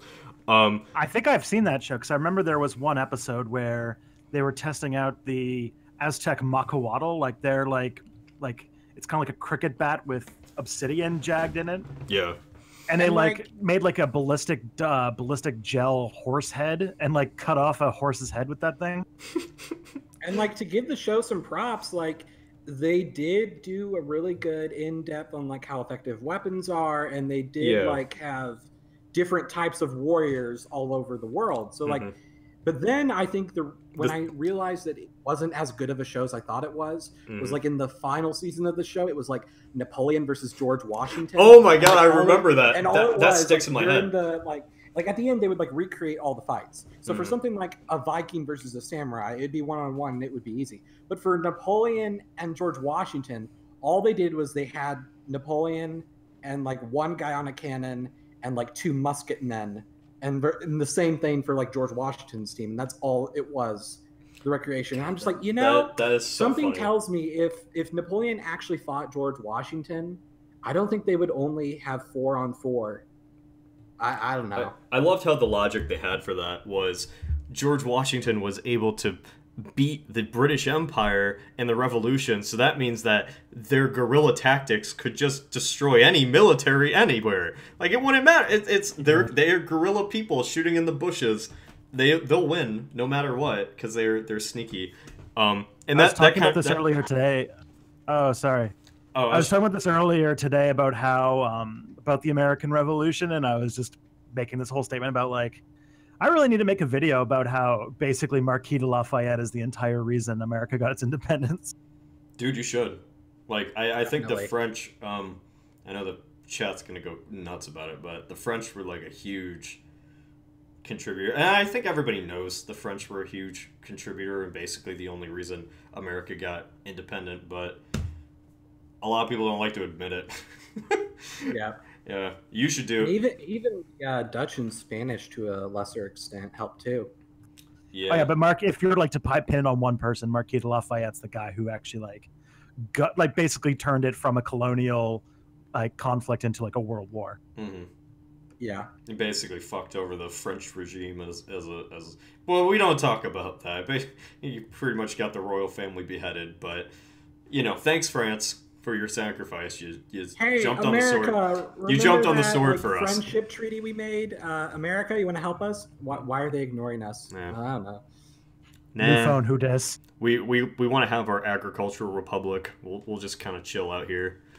The last words of the king and queen of France as they're being dragged out by the revolutionaries, the king just looks into the sky and with a fury of anger, America! And as they're just super pissed that we just lied. And meanwhile at home, like Thomas Jefferson is just like reading the paper, or not Thomas Jefferson, whoever's in charge is just reading the paper and just going, huh, so that happened. That would definitely be an Adams period, I think. Yeah, because like when were they beheaded? Because I know the revolution was 89, but they weren't like beheaded until like later on. The revolution was 89 and shit got real around like 91, 92.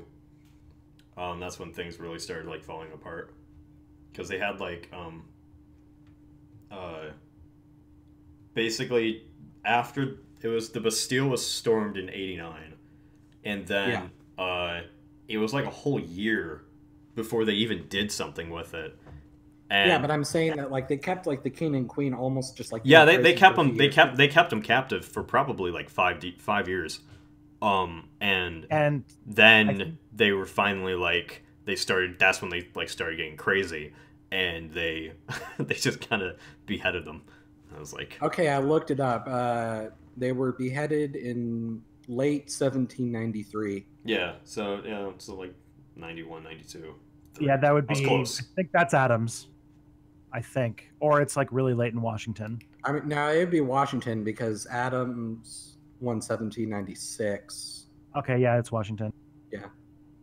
Man. So. What a cluster. Yeah. Yeah. That. I remember. I did a class. I took a small class on the French Revolution, and it's just fascinating. I think the thing that the French Revolution can teach us all is how quickly everyone can just start one-upping each other as the best revolutionary, and eventually things just go out of hand so quickly. And it's human spirit. I mean, we were even having a discussion. I mean, we're not going to talk about politics, but we were talking about how everyone one-ups each other nowadays, because they want to be the best revolutionary. They want to have the biggest statement.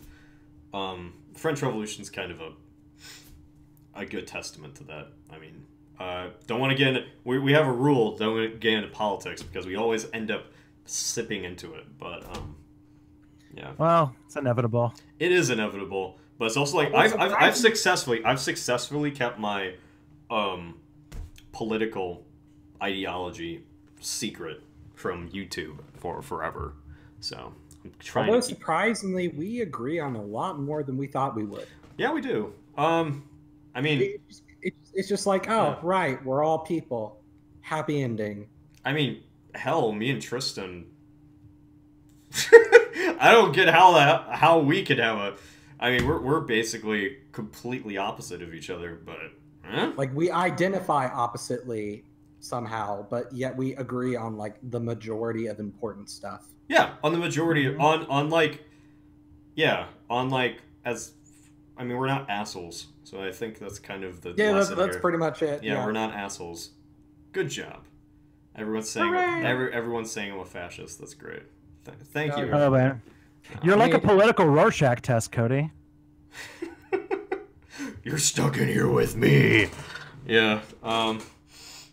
Watchmen, get it? It's funny. Yes, very good. Very good. Funny. Very good. Yippee. No, but yeah, I mean, okay, this is why. The reason why I like keeping my political identity secret is because with history, anything you say can be considered as bias. Yeah. And I like to think that I'm, you know, unbiased. I mean, of course I'm biased in some way. But, I mean, even if I approach a situation and I think I'm being unbiased, if somebody knows my political affiliation, they'll be like, oh, he's only saying this because he's this, you know? Or, like, there's so many people on YouTube that we know they're a distinct liberal, we know they're a distinct nationalist. And anything they say, you'll have that idea of, you know, you have... Their identity is already sort of tainting the words that they're actually saying. It doesn't even matter if they Yeah. agree, if you agree with what they're saying. It still changes it. So what I'm getting to with the history part was, because history, I'm trying to teach it. If people think I'm saying this as a biased point of view, it kind of ruins the point of the channel.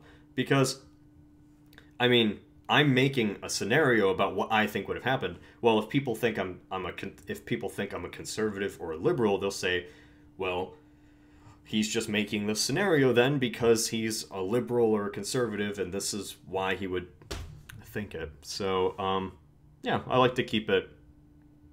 I would say that I'm definitely on one end. I'm not a centrist, but I don't know. I mean, we still agreed on a lot of stuff.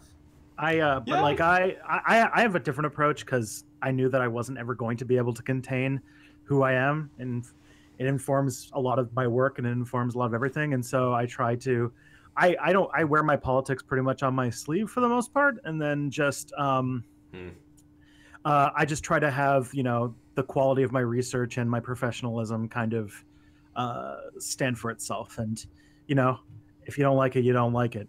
YouTube is a big enough place that I can exist. Oh yeah, I get that. It's just I like to think that it's kind of like my channel has accidentally become so big that if I say something, it becomes YouTube drama.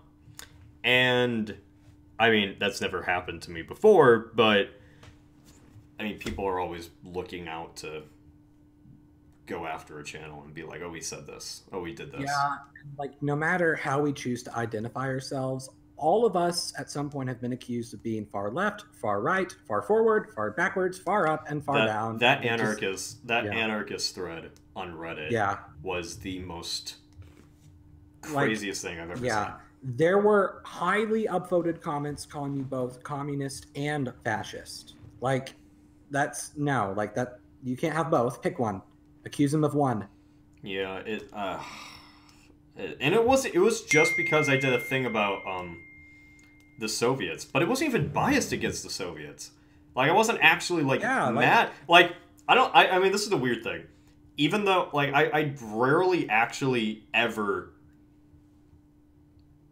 I mean, it's kind of like, since the Soviet Union's dead, there's really no reason to go after its like thing of what it is. I just don't really, but I'm interested in the alternate history of the Soviet Union. So I'm very vague about talking about it, and so people then attribute whatever I'm saying about the Soviet Union as either like a super leftist thing or a super right thing. No, it's just me talking about the history, people. Like, geez. Yep. And like there was like also like one person in that same thread, like far down, he goes, he's so American biased. He's like having America win in like all his scenarios. Like, did you see the part 3 of the Southern Victory series? He had America conquer everything. Oh yeah. And it's like, it's a book. It's like, what? So yeah, it's a book. He didn't make anything up. He's literally quoting what other people made up. Like, why are you blaming him about it? Like, every single part we had disclaimer. By the way, this is a part of a book. We're not making this stuff up. Someone else did. Keep that in mind. And yet somehow that comment had like 100 upvotes. I left Reddit. I actually left Reddit. I go back to check world news, but that's it. Like, I used to browse Reddit all the time, and it wasn't the anarchist thread that broke me. It was another thing. But Reddit is good for memes and just a general, just the front page to see like what news is at least setting the world on fire right now. Yeah, I'm not even joking. I'm not even joking. Like, I started Reddit because I saw the CGP Grey video about Reddit like 4 years ago, and that I was like, oh, that seems cool. And this was freshman year of college. And you have no idea how much Reddit changed me, because I was always on Reddit, even in school. And I actually was stuck in this hole for like 4 years until I finally just left it. And it felt like a weight was lifted off me. Like the sun was shining. And it was like the only reason I had to be sad in my life was because I was dealing with Reddit crap for no reason. It's like you're almost inviting that in.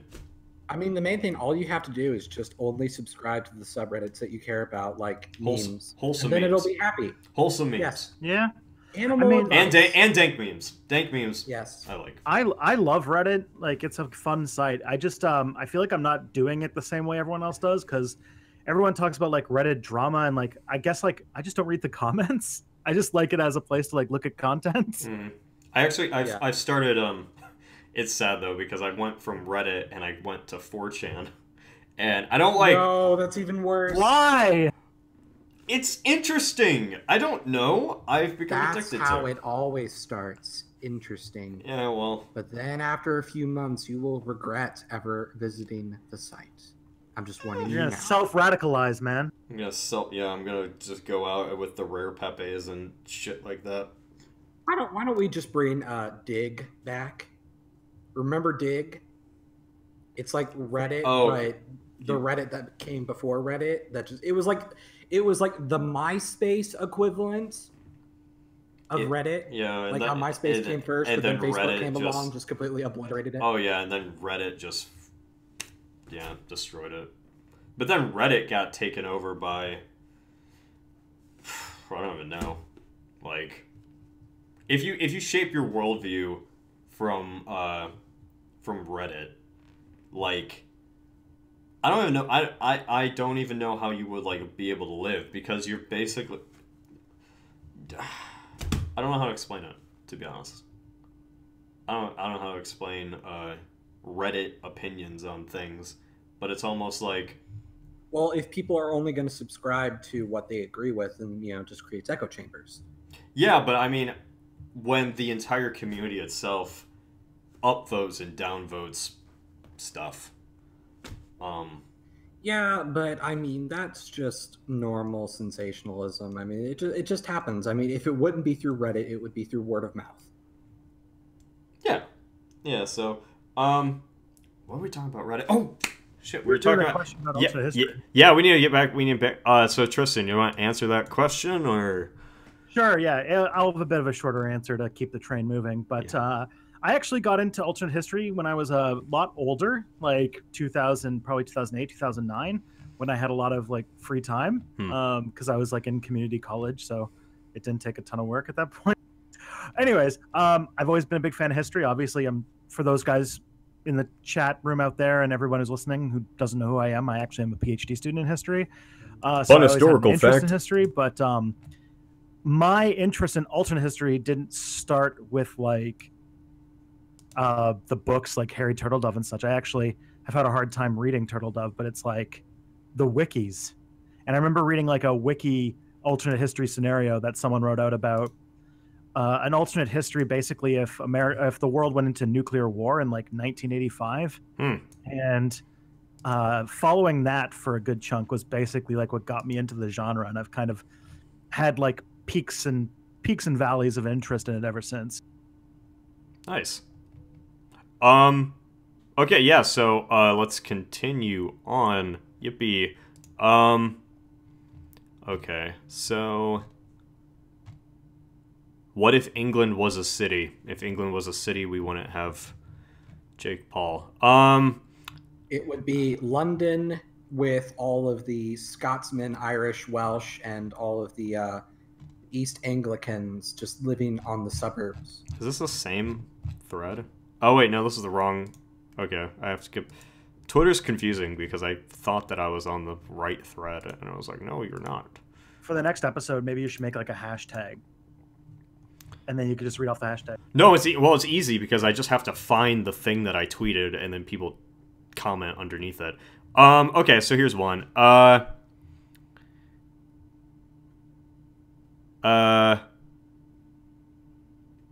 If you were invading Poland with a tank and 3 other people, what tank and which people would you choose?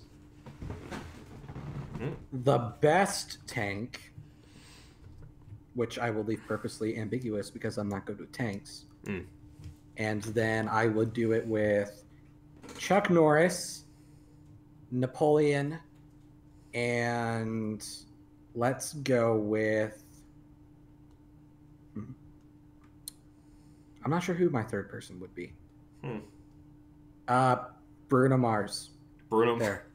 Bruno Mars for the tunes. We've got to entertain the battalion to keep morale high. He could fit in it, so yeah.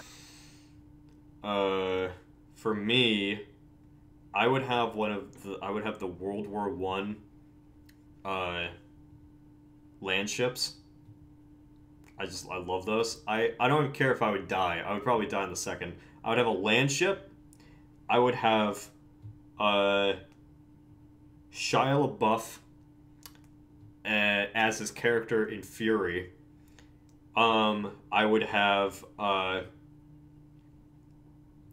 what's it called?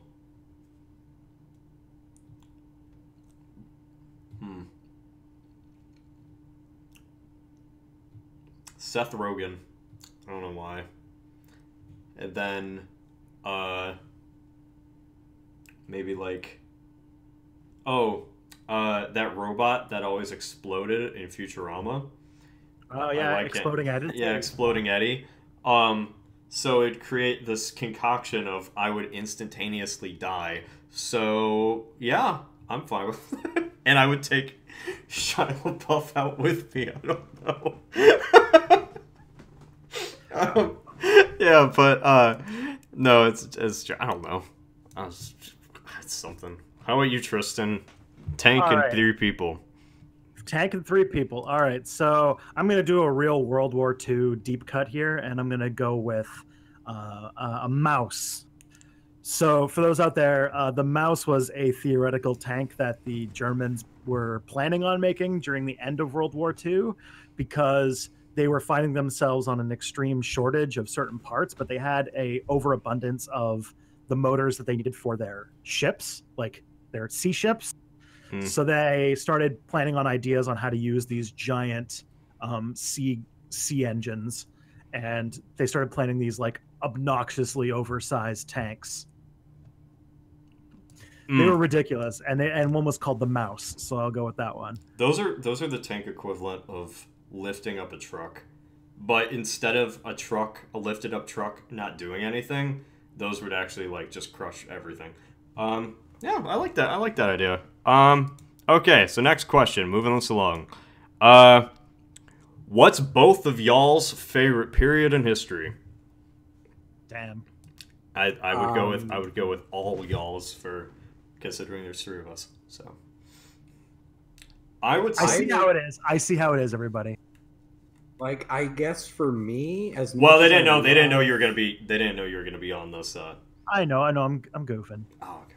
You goofing? But right. As much as I love the World Wars, I'd say my favorite period in history is probably everything between 1789 and 1871. Ooh. So like that, because like everything from like Napoleon to the unification of Germany, because there's so many cool things that happened there. The unification of Germany, unification of Italy, the American Civil War, the Taiping Rebellion. Wait, Tiger Star. Are you telling me that you have a fascination with pre-World War I Germany? I could not tell. Whoa! That we learn something every day. Because the suit that my character is wearing is actually Prussian. Yeah, I know. So it's not German. You're completely 100% correct. Well, you know what? Technically, pre-World War I Germany did include Prussia.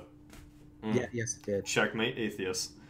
We need to make a video on that because it's like surprisingly complicated. Like the German Empire was essentially like all the German kings were still there, but they just became like the equivalent of governor with fancy clothes and palace. What I wanted to do, I hope to God this isn't another Empire of Ethiopia video, but I was interested at one point doing a video about if Germany never unified.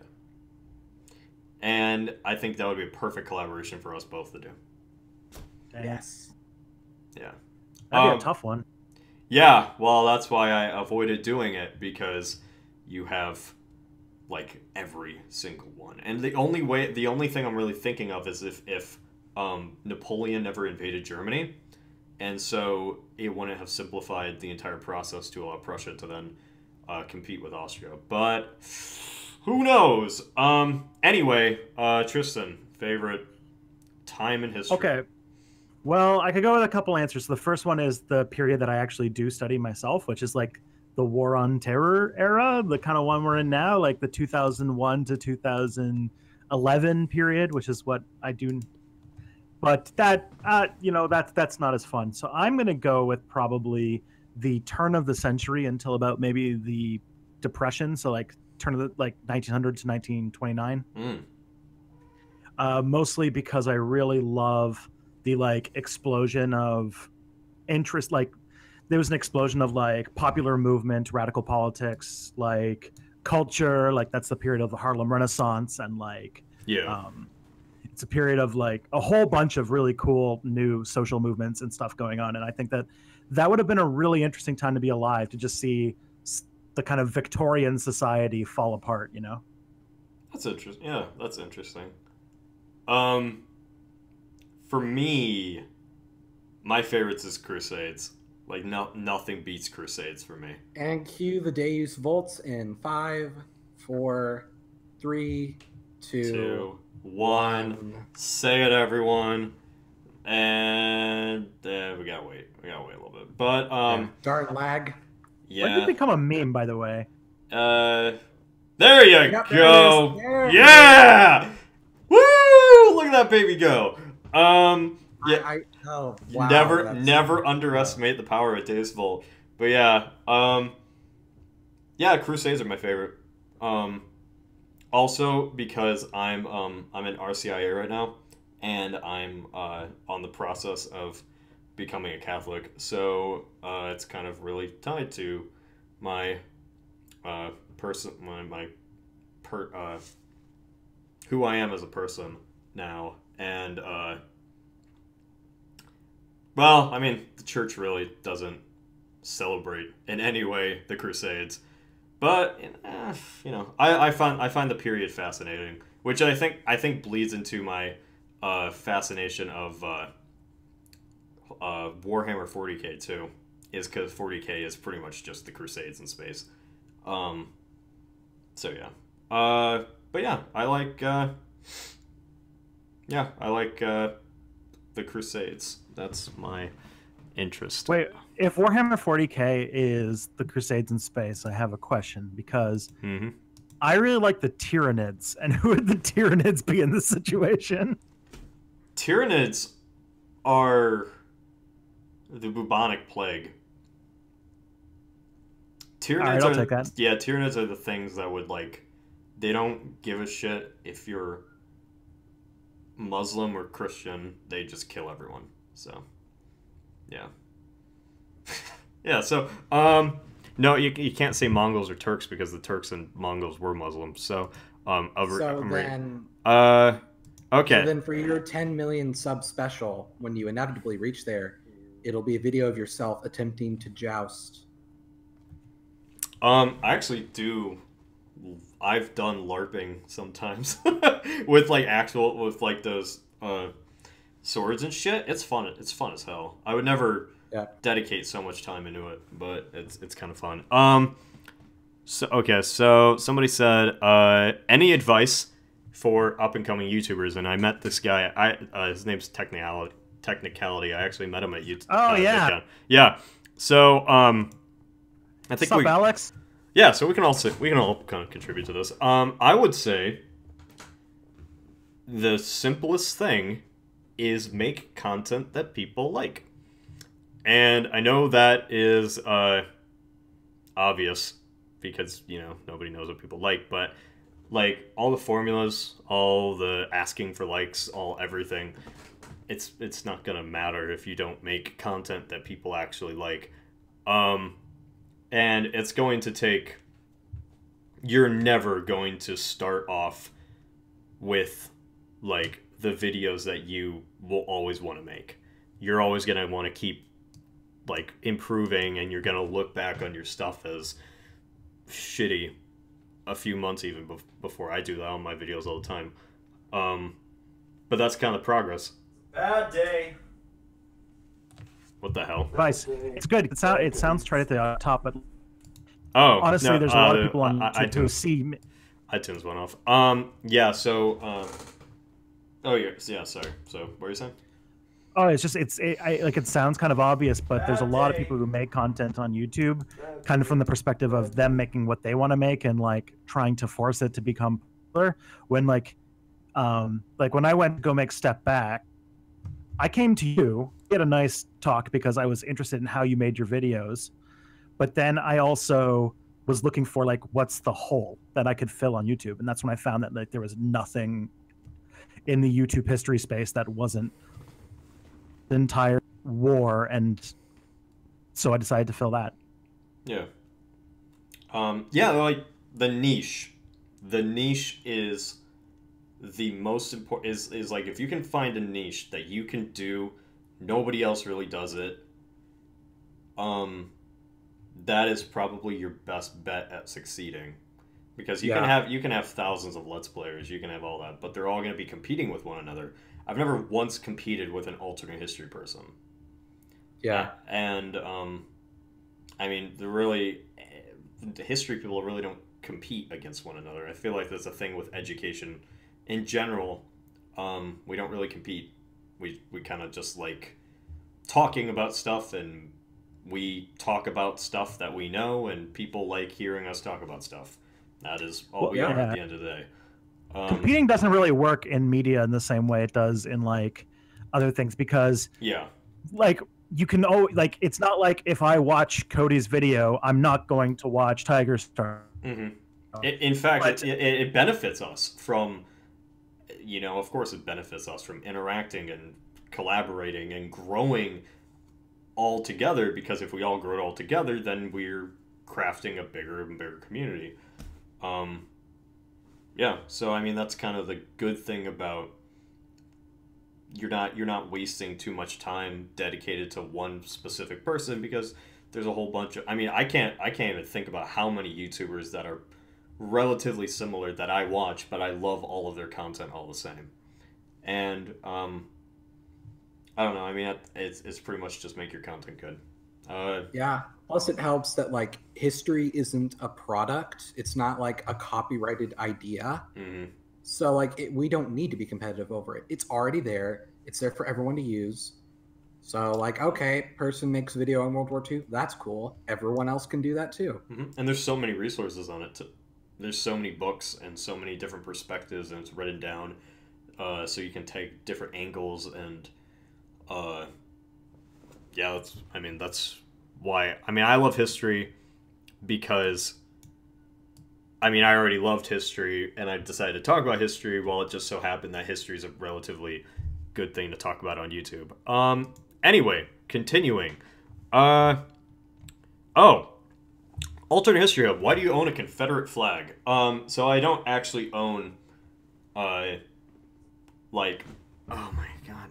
Wait. This belies one of the most important things that might ever happen in the history of this podcast. What? Is this person under the impression that your drawings are real life? No, they probably looked at my behind the scenes. I actually do have, I own many different flags. So I have, I don't know why this iTunes keeps playing. It just keeps trying to play. It is weird.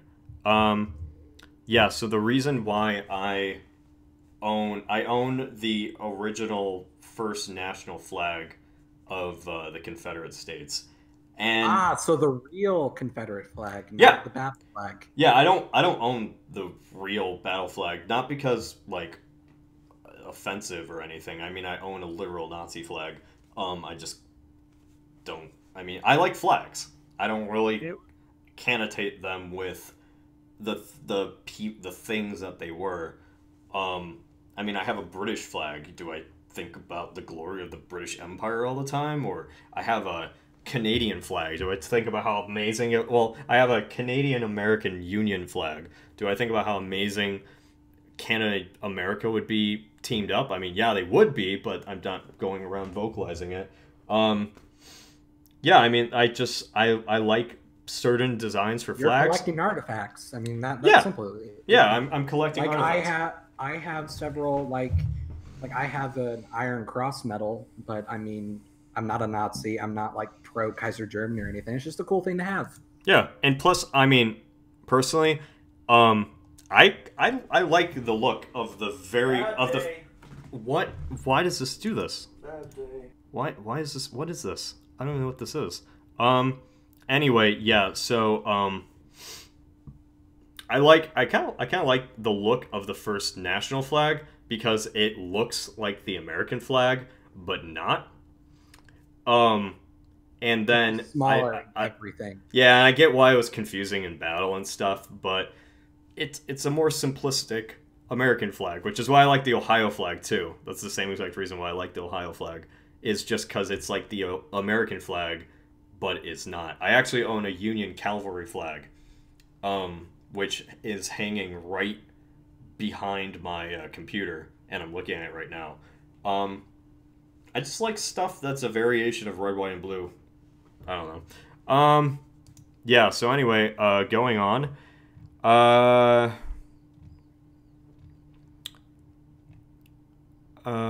Beep boop boop.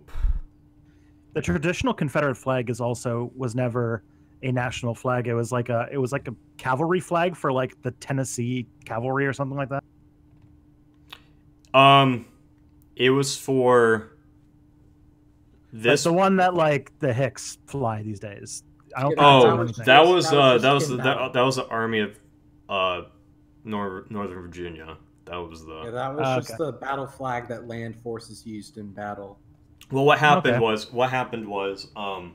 because Robert E. Lee was so successful, when they basically needed a new flag because the original CSA flag, which I have, was so confusing in battle, they kept firing on each other. So they switched it out with the symbol of Robert E. Lee, which was the stars and what we'll call the Confederate flag, on a white field. And that became sort of relatively adopted as the Confederate symbol. So yeah. Let's see. I do not get why this is doing this. I don't get why iTunes is going off. What's your favorite subject other than history? Geography.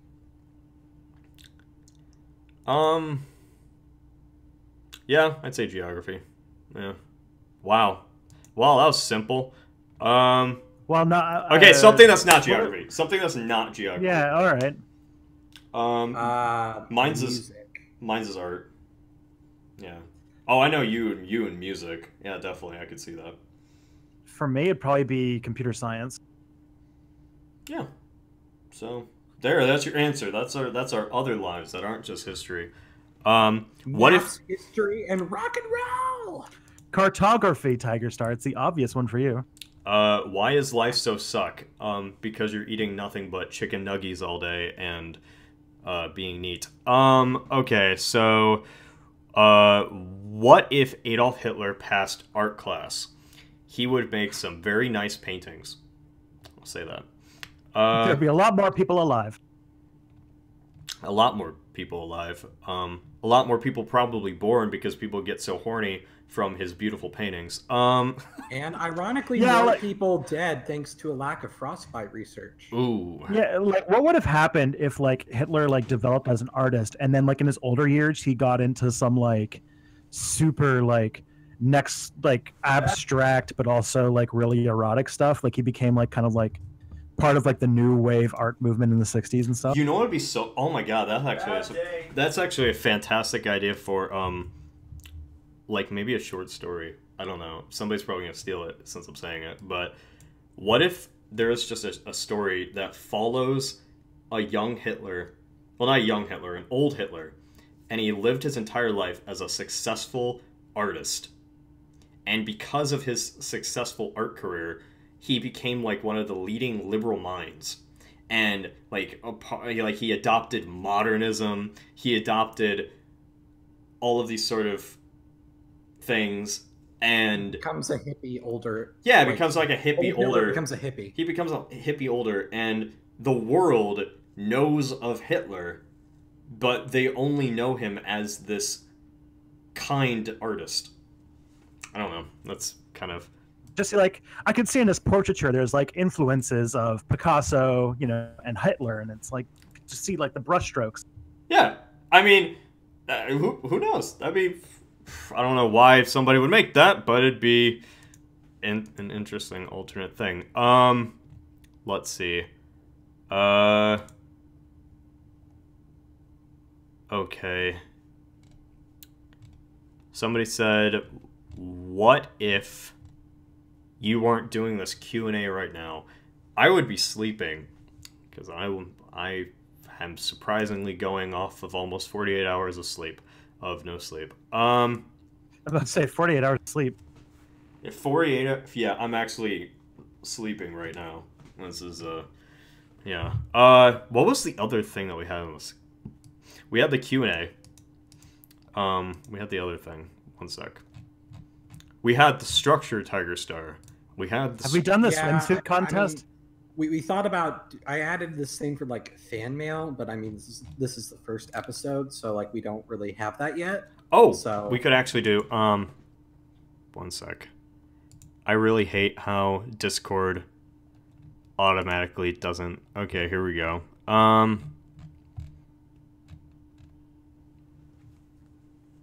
Fan mail, maybe one last story. So we could gather around the fire, children. We're gonna have one more story before bedtime. Actually, okay, before we do the one last story, we could, I think this is a good time to basically say, like, you know, if you want to do, like, fan mail and stuff, we'll read it on the live stream. So either send it through, preferably send it through Gmail. So I have links to my Gmail, in my channel description. So if you want to, just do that. Or you can send it to Tiger Star, too, if it's, Put it in P.O. Box 494 all the way in Walla Walla, Washington, and we'll be sure to get to that never. Yes. And I live in the CN Tower. You could just send it there. In true Canadian fashion. I actually live in a giant Buckeye tree. Yeah, so, okay, one last story. It doesn't work when we're trying to force a story. You know? You can't... We can edit it in post. Wait, I got a story. Yeah, a story. Is it full of adventure and dragons? And tales? Alright, it's a story about you and me. Oh. And a large part of a cow. Oh, well, okay. Oh! I know what you're talking about. You want to talk? Yeah, you talk. Yes. All right, so Cody and I met at VidCon. We had talked before, but like we finally met in person. It was really fun. And your friend, what's your friend's name again? Elric. Yeah. So the three of us plus my wife Kelly all went out for a nice steak dinner, and like, you know, I'm a grad student, right? I'm not like. I knew this was going to be fancy, but I did not know that when we showed up at this restaurant that Alaric wanted us to go to, it had like Aston Martins pulling up in front and people getting out into like. Oh, don't tell him the price of the steak. I don't. Oh, no, I'm not going to go into the price, okay, but cool. Here's the story: is that when we sat down to get said steak, Cody really wanted a steak. Okay, like let me defend myself. Okay, so I was in the middle of Anaheim, California. There was not a decent smokehouse place in the entire area. If I do not have barbecue at least 3 times a week, I start like going nuts. So I needed something that was like dead and was smoked. And so yeah, so we go to this place that's just called, what was it called? The Ranch? Was it just called the Ranch? Yeah, it's called the Ranch. Yeah, it's called the Ranch. It was like a western place. So continue on. So he's really hungry. And if there's one thing you need to know about Cody in real life is that he's a guy who can put away a lot of food if he puts his mind to it. You call me fat? No, I'm calling you hungry. And all right, so Okay, so he orders this steak, and it's 56 ounces. Mm. Just You're to say making this, me hungry. I haven't ate the entire day, so this is actually making me hungry thinking about it. the steak was so big that the bone that held it together actually couldn't fit on the plate. It was like sticking off the plate. So we all get, like non-Flintstonian steaks, the rest of us, and we all eat them. And the next like 45 minutes is Cody just staring down this giant pile of meat. Mm. By the end, it's like preparing. by the end you were chewing cold gristle, and you were just like adamant that you were just going to finish this. And I think you did, but then there was also like a bunch of cold scalloped potatoes. I'm not. Everyone's thinking I'm fat too. I'm not fat. I'm like 180.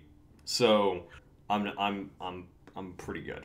I'm good. You're just hungry. Yeah, I'm just hungry. It's like my dad always cooks steak, and so steak I can just go through so easily. And also the rum and coke was helping too. Oh yeah, the rum and coke. Wait, were you saying that to me, or were you saying that outside? No, you went through a fair number of rum and cokes. I didn't go through a fair number. I went through like 3, 4. Yeah, something like that. Yeah. Either way, Yeah. just that like moment where you were like staring down cold gristle after like just like your mouth was getting tired. It was just so much steak. You took some pictures. I don't know if they're public or anyway, but you took some pictures of you like. I hate those pictures Yeah. too. I was like sweating. Well, I wasn't sweating, but my face was like visibly red because of it. So it was like the worst pictures I've seen. Yeah, you were like the best one is just you holding the bone, the like 13-inch long bone over your head, like a triumphant, like Oh my God. That was the greatest like a meal. caveman warrior. That was a perfect way to end VidCon. Was just taking everyone out, having that best meal. If I go back to VidCon, I will go back to VidCon. I think I would only go back to VidCon to visit you. And because other than that, other than like you and it was, pretty much like, yeah, but you and Matt, other than you and Matt, it was, and Alaric, because I ran Alaric too. It's really not that big. It's kind of the same thing, but in California and surrounded by a lot of 12-year-olds. So, VidCon should move to somewhere in the Midwest. Are you suggesting maybe Missouri, Tiger Star? Suggesting what? Are you suggesting maybe Missouri?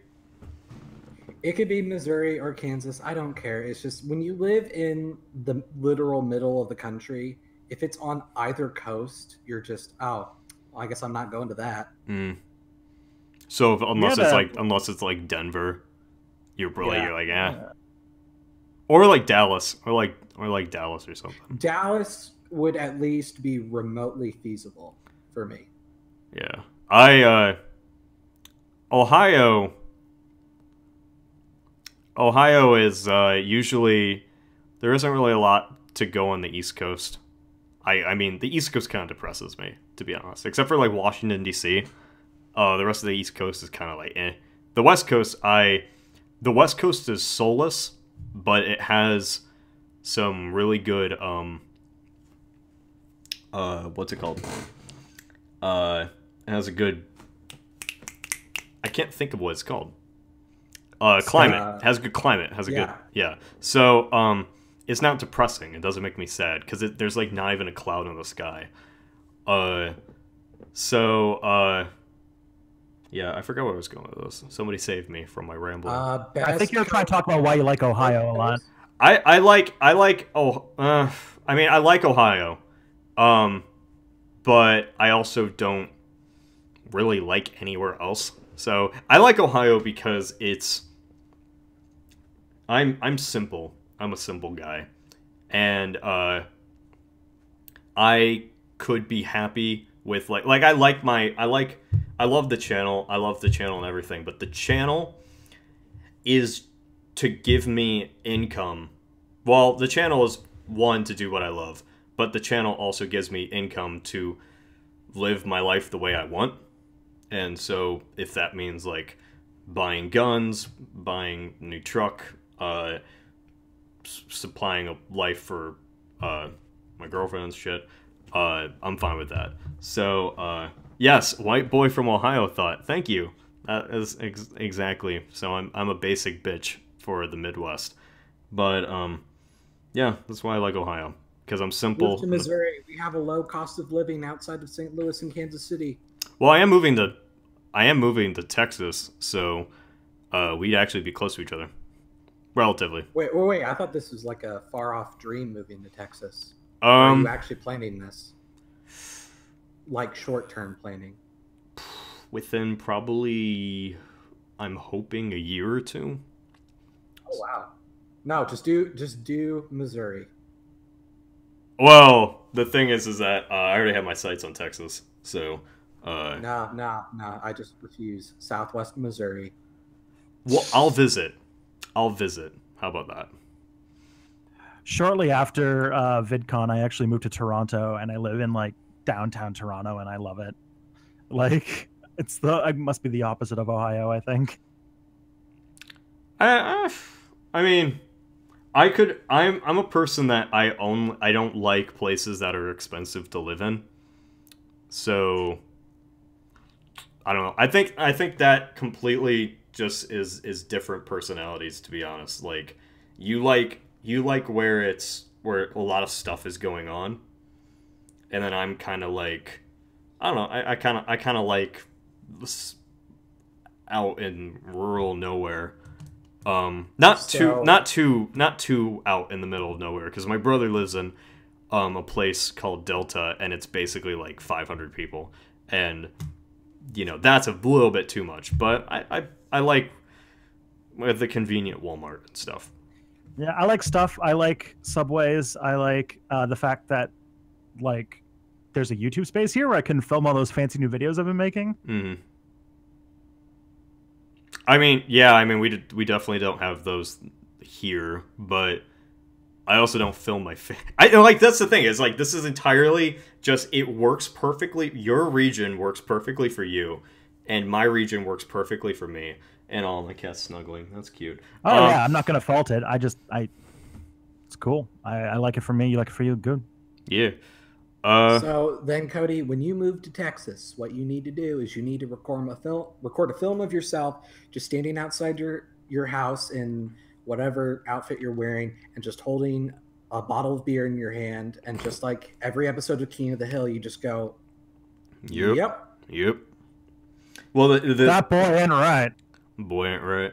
Well, the thing is I already Indiana is already pretty much the South. Oh God, Jimmy! I already have the thing, I kind of have experience already, and so and I just know my voice is gonna change too, so I have to stop because you know how you go to a place and you adopt the accent. You adopt the accent. Yeah. Like if I go to Indiana. Again. And sorry, stop it.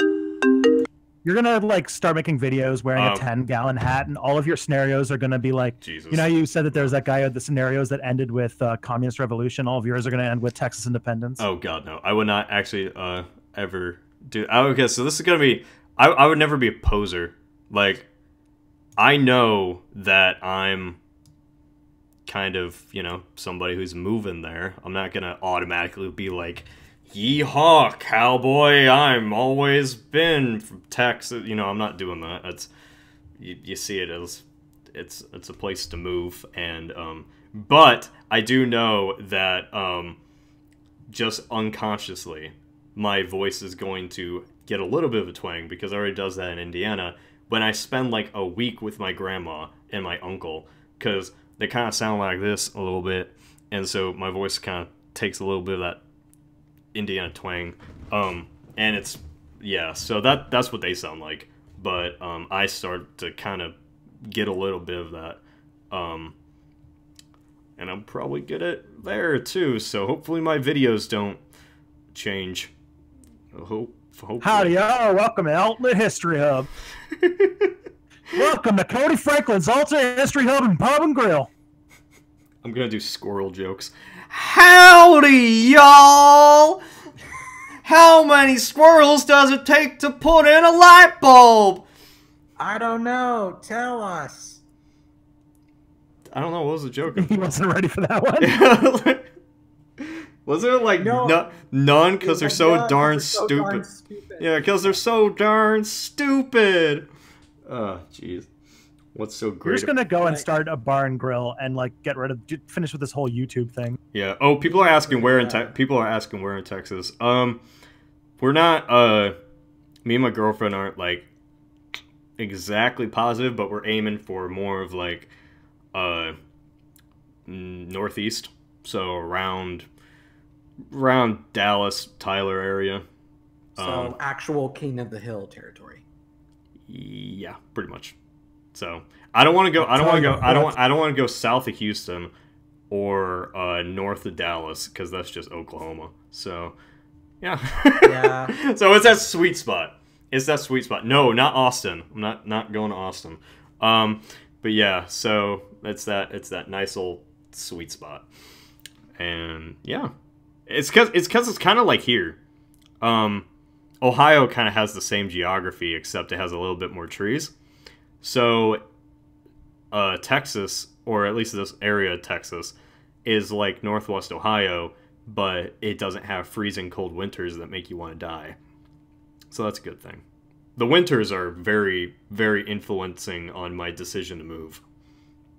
It's actually kind of funny because living in Southwest Missouri, where it gets, in my opinion, too hot every summer, I would much rather live somewhere like a climate of Ohio. Because like I've always just fared better in colder weather than warmer weather. But I don't know. Here we have the worst of both worlds.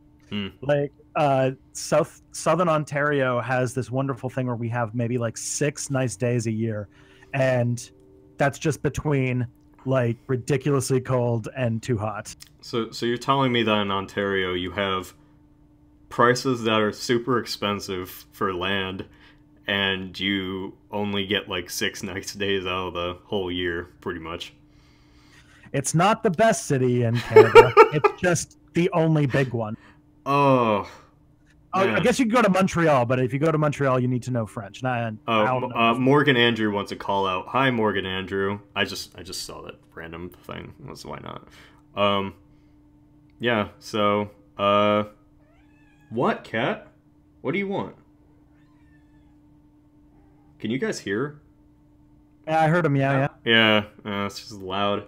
She does this thing where I think I got a bit too clinging of a cat, because if I'm not in the room with her, she'll like meow and meow and meow and meow meow meow meow. So I have to literally pick her up and drag her and like put her in my like seat next to the computer, and then she starts purring and she's happy. But then she starts doing this thing where she just climbs on all over the chair.